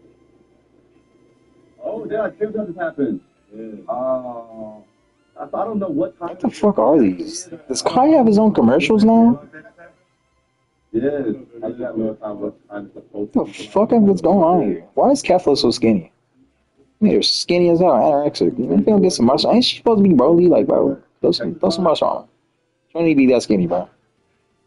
right? Yeah, What is this? Hold on. What the fuck?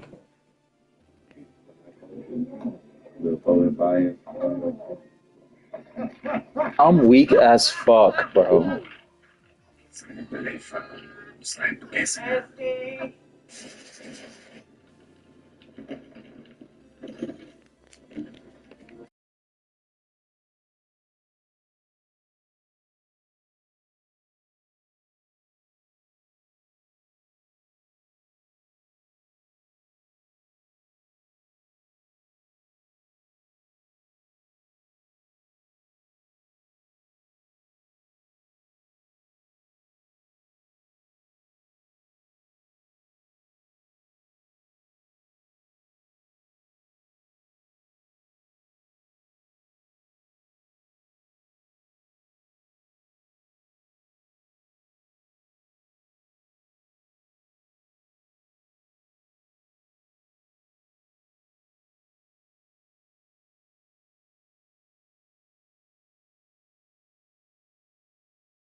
Thank you. I got fast travel now.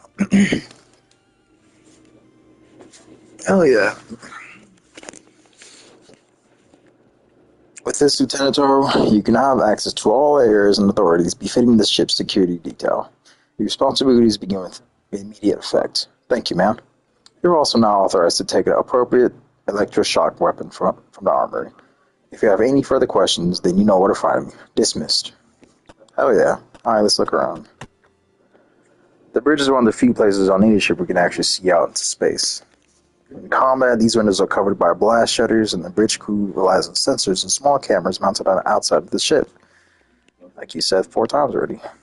With the exception of some physical controls on the ship, size of the gun dog can be controlled entirely from the bridge. Navigation, automated combat systems, security measures, you name it. It can all be done by a few crew members in this room. With the exception of some physical controls on the ship, size of the gun dog can be controlled. That's the captain's chair. Although the majority of the ship can be controlled by the operations staff, there's a few select systems that only the captain can authorize, and all done from that chair. You need the captain's clearance level to access them, though, so it's not like you can just sit down and activate them. Alright, time to start touching shit.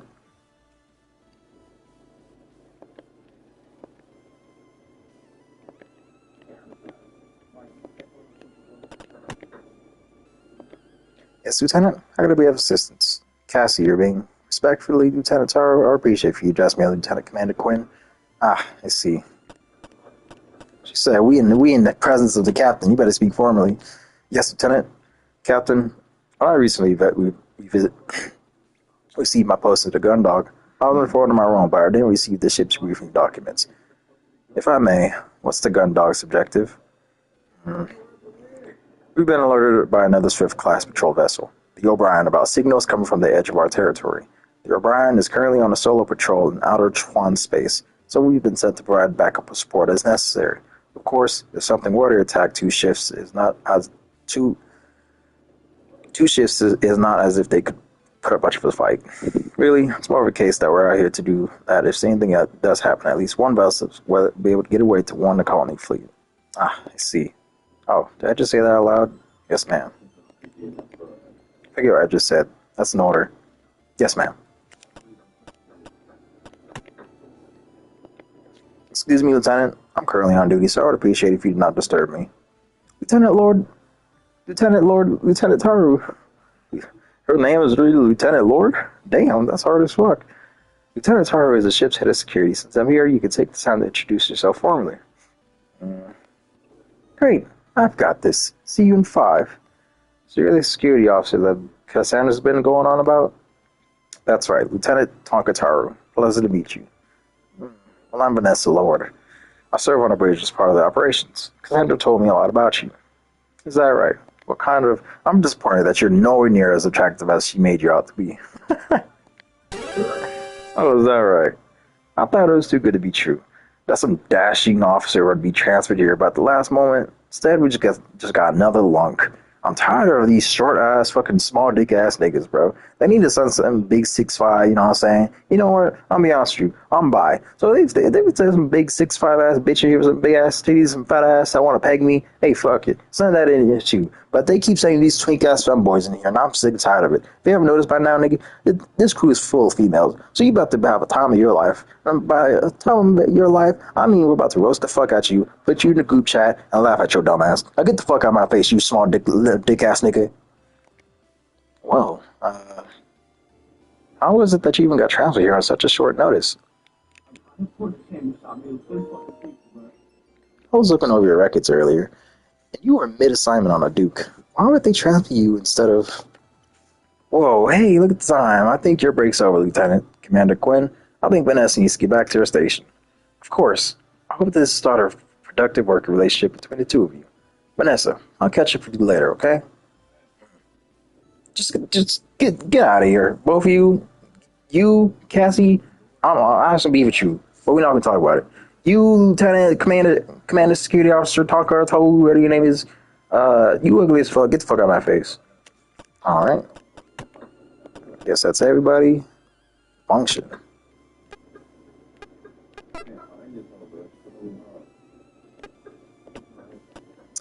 Alright, what's next? Central Hub, boo bada boo boo boo boo boo. Bridge, Forsyth. I guess I was already here. Central Hub. Sick Bay. The elevator doors hiss open. You both step into a wide open room. This is where I would be. You're immediately struck by the glare of the high-pressured lights that are set into the ceiling just as you regain your vision that a powerful aroma of clinical disinfectant burns at your nostrils.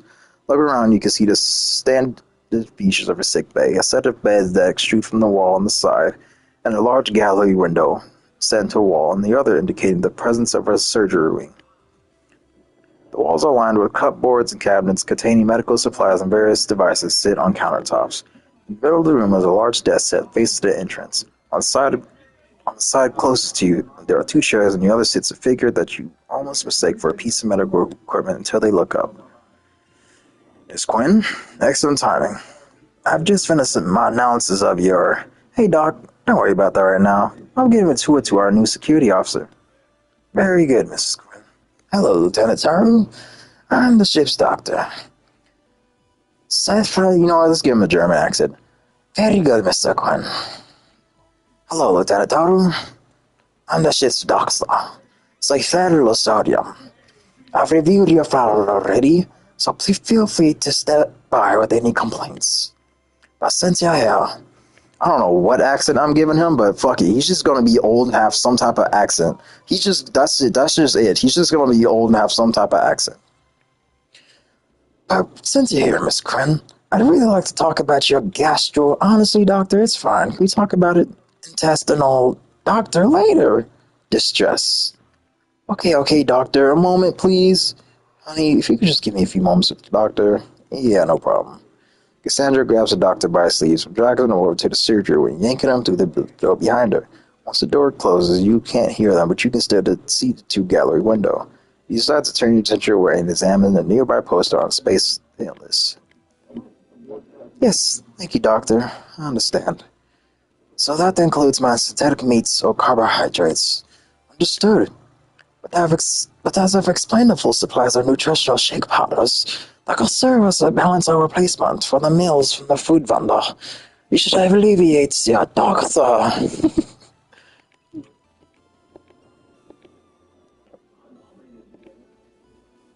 Tummy troubles. This tour is moving on. That's funny. That portion of sick bay is separated off for surgical procedures. It has its own separate environment controls and is completely sealed from the rest of the ship when it's used. It also contains robotic assistant units. It's state of art, but you never want to end up in there. All those cupboards and cabinets are jam-packed with different medical supplies, tools, and nutritional supplements, and so on. I guess it's good to have it all on hand. Did that nigga have a mechanical arm? Those beds are for patients who stay in the sick bay or whatever reason. All the monitors behind them are to display patients' vital statistics, and rare that you see one used.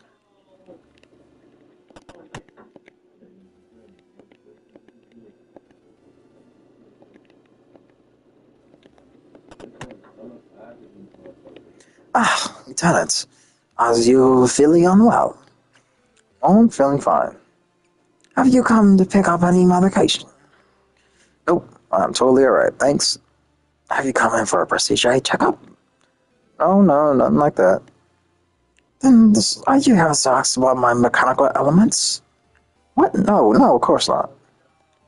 Oh, well, in that case, Lieutenant Tauru, I'm not sure I can help you today. Don't worry about it. I think it's just all about business. He don't give a fuck. So, I swear, not one for patient doctor confidentiality. That man is like a laser beam. He gets straight to whatever task in front of him. No time for things like common courtesy or bed manner or privacy. Yeah, I got that impression. The worst part is that after all, he tells me I'm allergic to the synthetic elements that they use in the mess hall's food vendor. Can you believe that I'm a Nutri-Shake diet between now and when we return to port? I thought those ingredients were supposed to be hypoallergenic, no animal product, suitable for everyone. I know, but the doctor is saying that's a rare condition. That means I can react to one of the compounds they put into production. So no more hamburgers for you? But there's one silver lining. What's that? The vending machines are use real ingredients. Chocolate chips are still on the menu. An important part of any balanced diet.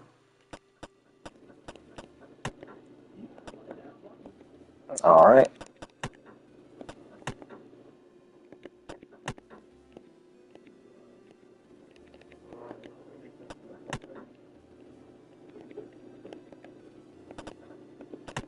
Oh, I can just fast travel now. What the fuck?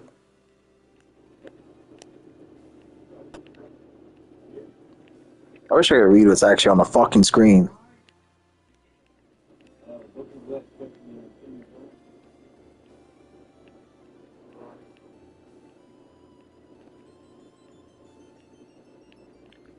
Can I not get to the armory from here?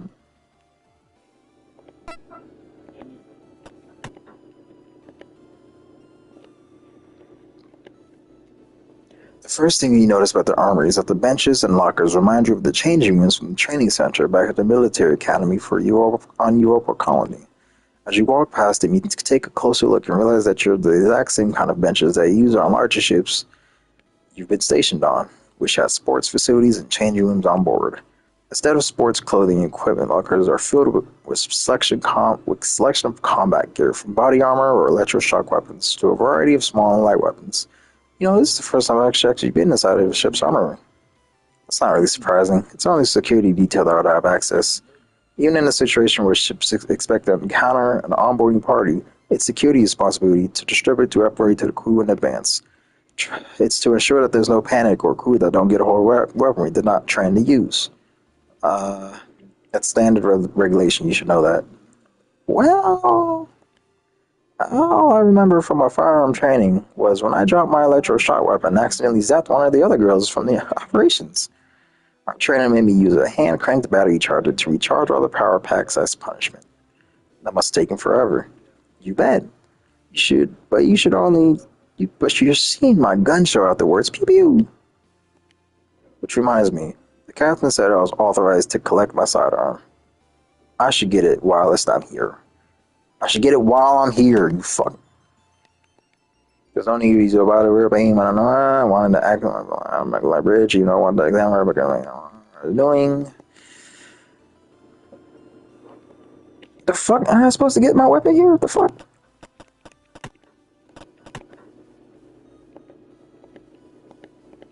Where's my weapon?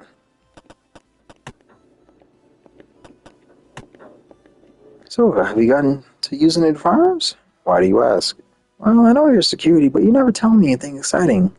I always imagine you'd be facing down bad guys with some scary pistol, the size of the size of my firearm, saying any cool is like, how many shots did I fire?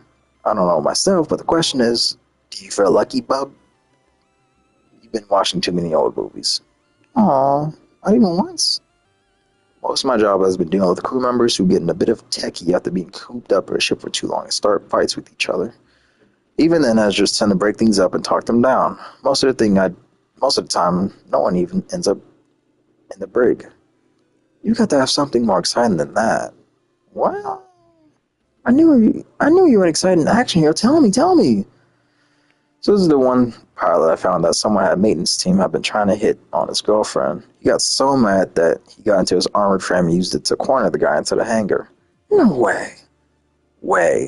He was threatening to turn the guy into a paste and had made a real mess of some cargo containers. Because the hangars are a low-gravity field, I was able to make a jump from the great gangway to the armored frame, and then over at the cockpit access from the outside. The pilot was too focused on the engineering to notice me. Whoa, a frame jack? You use a cool line when the cockpit open? Pick on someone on your own size or something? No way. I put 50,000 volts into the guy's shoulder the second I had a clear shot.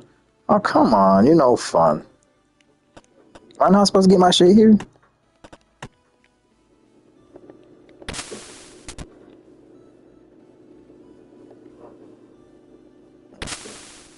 Got the blicky on me. Just my standard issue fucking Glock 49 with the switch on it. Fuck, you thought this was, bitch, you thought this was a taser? Psych.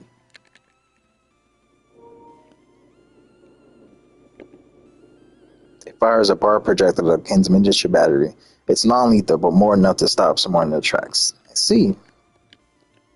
That means you. Absolutely not.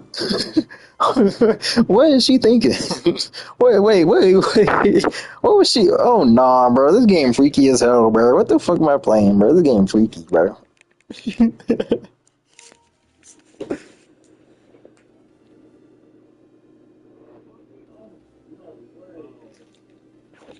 Freak nasty Diddy ass game, bro. Oh, nah, bro. It's freak nasty ass game, dude.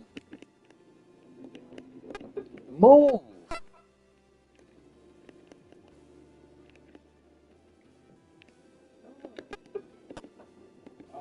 Alright, bitch, you going to my room now.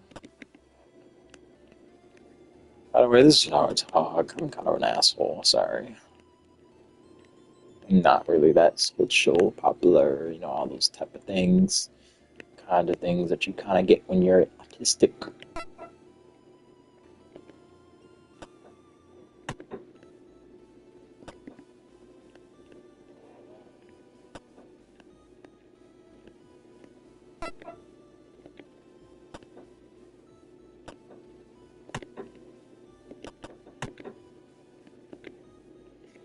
As you step into the quarters, Cassandra follows you, and the door quickly slides shut behind her, leaving you both in your darkened quarters.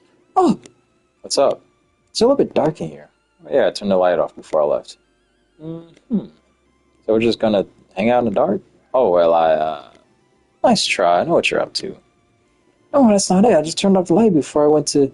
Sure you did. It's just a coincidence that they wound up back in your darkened quarters, huh? No, I didn't... Get those lights back on, Lieutenant. Defeated, you head over to your bunk bed and let out a small, exasperated sigh and turn the lights back on. That's better. I can get a good look at your quarters now. Aren't all the crew quarters identical? Yeah, but this one's yours. Uh-huh. Wow, you like to keep it tidy, don't you? I only just got here. It's not a lot of time to make a mess. Are you kidding? I'm pretty sure my bed exploded the moment I stepped into my quarters. Jovian military supplies aren't just what they used to be. Maybe it was just operator... What's that supposed to mean, Lieutenant? Nothing. Just considering all possibilities. Wait, was that... What? Lieutenant Charo, don't tell me that... What is it? A chair. It's not perfectly aligned with the terminal. I guess nobody's perfect, huh? I'd have made more of an effort if I knew the officer doing the spot checks was such a stickler. I suppose I wanted to report you to Captain this time, Lieutenant. Okay. So are we just talking here, or... Hey, want to see something cool? I feel like this may be a bad idea, but go on. Right, I always love the sense of your adventure. Now check this out. If you use your work the fingers on the bottom of the panels by your bunk, you can take it off its mountings, and there's a recess behind it that you can stash contraband in. Oh.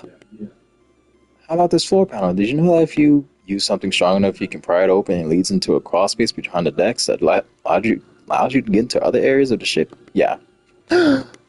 Alright, I bet you didn't know that if you log into your terminal and enter the secret code that you can play Snake. That too, sorry. Well, fine, I guess you probably already know every secret on the ship then.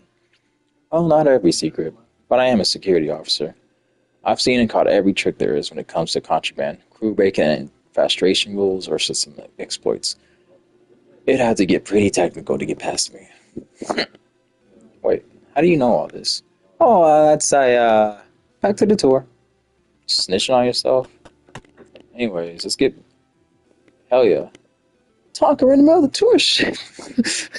Oh, I was just looking at the switch, and you're a lot less subtle than you like to think you are. Now get those lights back on.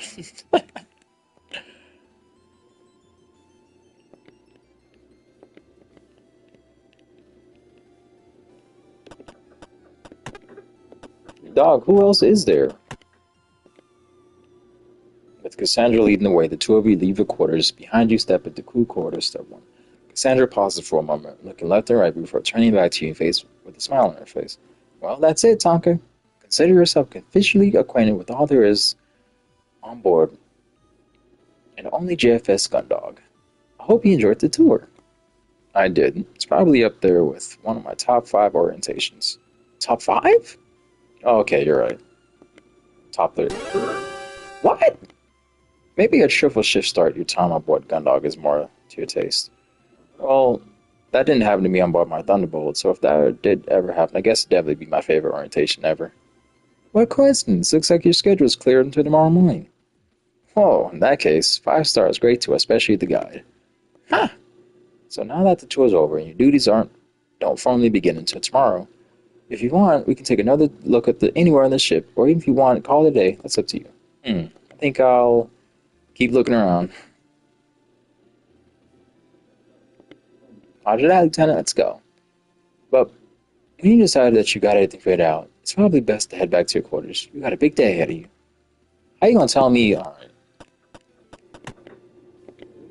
I may be scary, but under normal circumstances, I can't just barge into someone's room without being invited. Callie's knocking the door or something? Like, damn.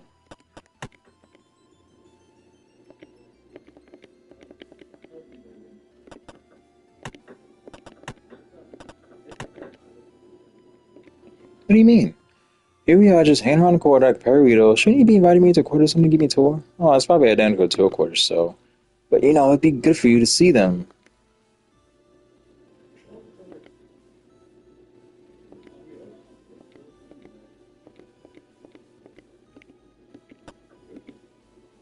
So I just get stuck in the prelude, or what's going on here?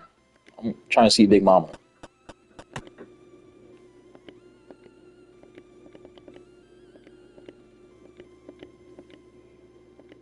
Yeah, I probably can't do anything.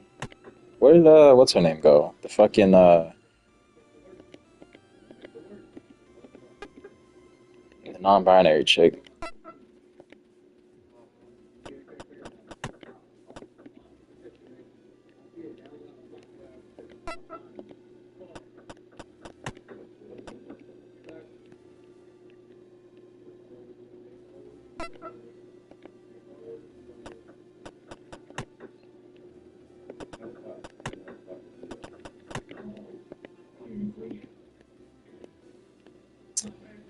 Yep, can't really imagining there'd be anything I have to do. Somebody said somebody come see them. Somebody said somebody to come see them. I forgot who it was.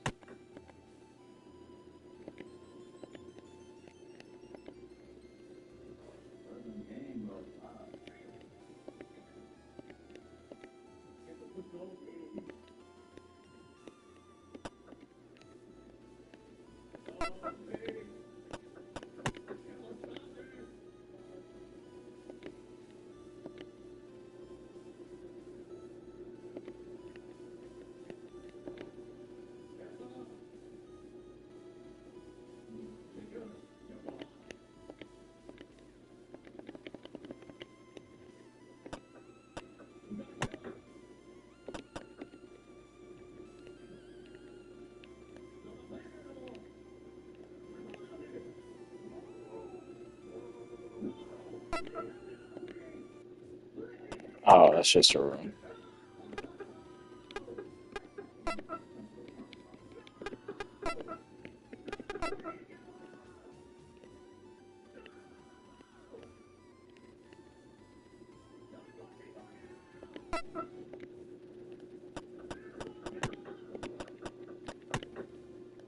I guess we really can't go talk to that one person, but whatever. Is it because I picked the dot dot dot option?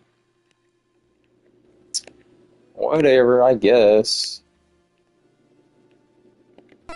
Alright, let's just go to fucking bed here.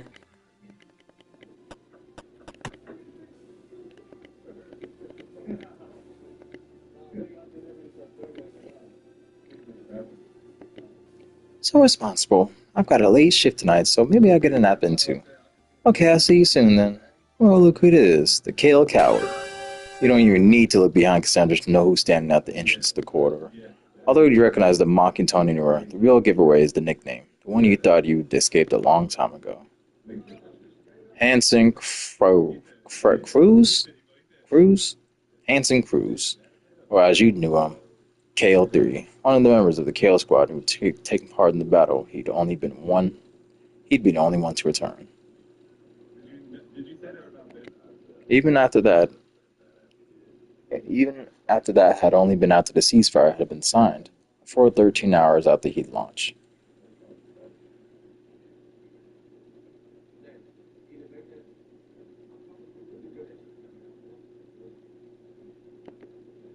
what you've heard from the other crew members, he survived only by playing a game of cat and mouse with the enemy forces in the debris field. By shutting down the majority of his systems and hiding amongst the wreckage, he'd been able to launch surprise attacks, taking down his pursuers one by one. When he came back to the Kale and saw your armored frame still suspended from its restraints, he had certainly blamed you for the squad being wiped out. If you'd taken off where you were supposed to, he'd argued the squadron would have been at full strength, enough to survive the surprise attack. None of my technical data are arguing that had been physically impossible for you to launch would change his mind. The destruction of the Kale squadron was on your hands. The worst bit is that you weren't entirely sure he was wrong. What's up, Lieutenant Zonker? You're not thinking of finishing your first day without meeting an old friend, right? Huh. When Haru came and told me that some lieutenant called Tonka Toru was our new security officer, I had to come and take a look. No way it could be that wimp from back on the Kale. They have to have been dishonorably discharged for dereliction of duty. But I guess the JCF is so desperate that they'll hang up on anybody, no matter how much of a screw up they are. How'd you ever hear, Taru? They decided you couldn't handle a full side shift, so they'd put you on the smallest crew they could find. You instinctively make your hands into fists, but unclench them as quickly as Hansen notices. You haven't seen them stationed on the same ship since the Kale, but you run into him a few times on board the Colonist while you were aboard a short leave. Each time I'd ended badly. Man, what the fuck? You try and stop yourself, but Hansen has always been able to push your buttons and you can't help but snap. It's all you can do, not to draw your electrical shock weapons and take him out there and now. On the back of your mind, you'd be able to justify it. Back off, Cruz. Whatever issues you got with me, you can stow it. I'm not going to take your crap because you think of hot stuff on a two-frame ship. Big talk for someone who's never actually seen any action. You want to go a few? Come at me. Or are you just going to hang back there and hide like you always do? See what I'm saying, Haru? The commander here is a coward and has been since day one. Won't fight, won't even stand up for themselves. Gotta use they pronouns, bitch. I selected he, him for no reason. Fuck. And Cyan Cruz, stop this right now. So getting dits like this do for you, Lieutenant? Cruz, you stop this right now and apologize, or I'll order Lieutenant Taro to throw you in the solitary and write you up myself. You're welcome to try, Lieutenant Commander. I don't think your security officer's got an end up to even try. You can take me on, Taro. Go strong and silent. No. Staring at Hansen with an eyes, you say nothing, but slowly move your hand down a holster and you hit to hold your electric shock weapon. With a slow, deliberate motion, you undo the slip and lay your hand on the weapon's grip.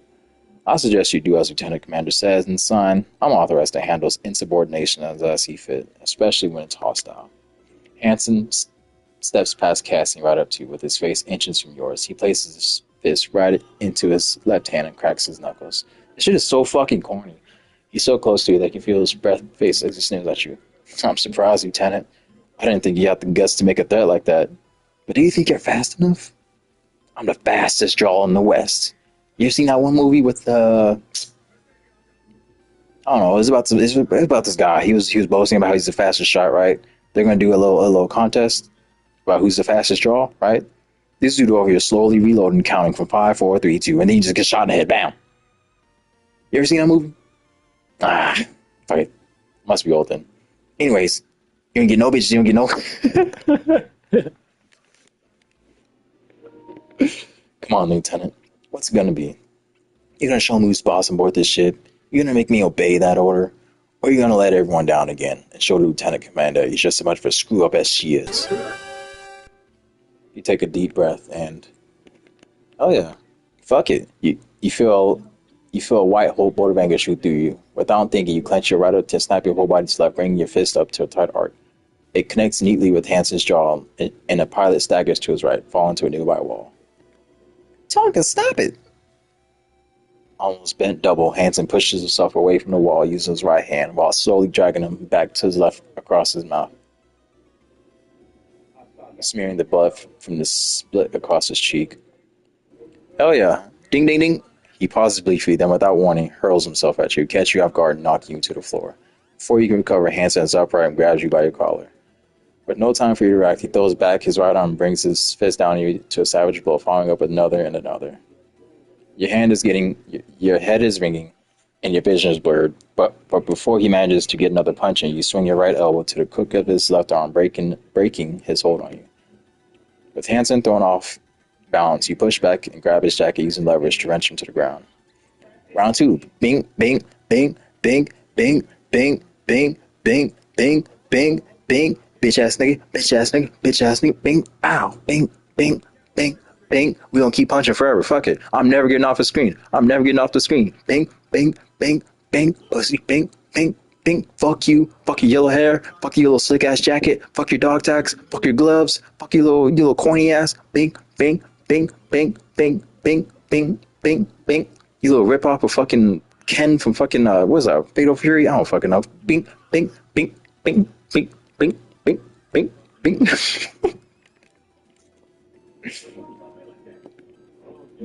After deflecting a jab, you spot a perfect opening that will let you finish this. You plant your left foot firmly and cock your arm back before swinging forward. Lieutenant, stand down! You barely manage to stop yourself from throwing a punch with all your weight, being as Cassie steps between you and facing down. You stagger forward but manage to regain your balance, seeing as that Harvey was grabbed Hansen from behind and locked their arms behind his. Both of you are a disgrace! This is unacceptable! A white-hot fear that had been filling you disappears quickly and places your left foot feeling queasy and shaky. As you catch your breath, you see an anger in Cassie's eyes that you had never witnessed before. Ensign Cruz, you are confronted to the corners until further notice. Cassie strides over to Hansen's quarter and using your keycard opens his door. Standing aside from the entrance, he gestures to Harv, who on command shoves Hansen through the doorway. Once he's through, Cassie quickly follows us up by closing the door and entering the code into the panel. As for you, Lieutenant, you're confined through quarters until the beginning of your first duty tomorrow morning. Like with Hansen's quarters, Cassie strides over the panel by your quarters and swipes her keycard through, standing aside from the doorway once it's open. But just about to manage. Do I need to get Ensign Romney to help you, Lieutenant? You continue standing for a moment, your head spinning and over your head racing. As the adrenaline from your fight disappears, you begin to feel a bit of nausea from the bottom of your stomach. Now, Lieutenant. Reassigned, you begin to walk you towards your quarters. You wince as the pain shoots up through your left side from where Hansen landed a punch, but you don't see any sympathy from Cassie's eyes. Instead, you pass through your door and you hear her whisper, I'm disappointed in you, Tonka. Bitch, I don't give a fuck. Probably because I lost, that's why. I don't know, it didn't seem like I was winning that fight. That man was giving me a grounding pound for a second, so I don't know. Once through the door slides shut behind you, you're left standing in near scientific quarters. You make your way over to your bed and gingerly sit down, the same pain reappearing on your left side. You sit still, staring at the door that's been locked behind you, thinking about Cassie's words from earlier. Big day ahead tomorrow, huh? You sigh. We'll see. That man said, fuck it. Alright, I'm off this bitch. That's a lot of fucking reading on one fucking night. God fucking damn. April 23rd, Planetary Calendar 2014. 4 days have passed since JFS Gundog departed from its mission to rendezvous with JFS O'Brien. In that time, her crew, including Lieutenant Tonka Cho, have fallen to the easy rhythm of life aboard ship. Cool. Alright, let's get up on out of here. How do I make sure, because I'm not trying to, because I'm used to fast quitting shit, you know? Yeah, see, there's no auto saves. Let me get like 3 saves in just in case. Then we're going to go to the main menu. Yep. Already saved, don't worry. I know what type of old-ass game this is. Alright, I think we're good.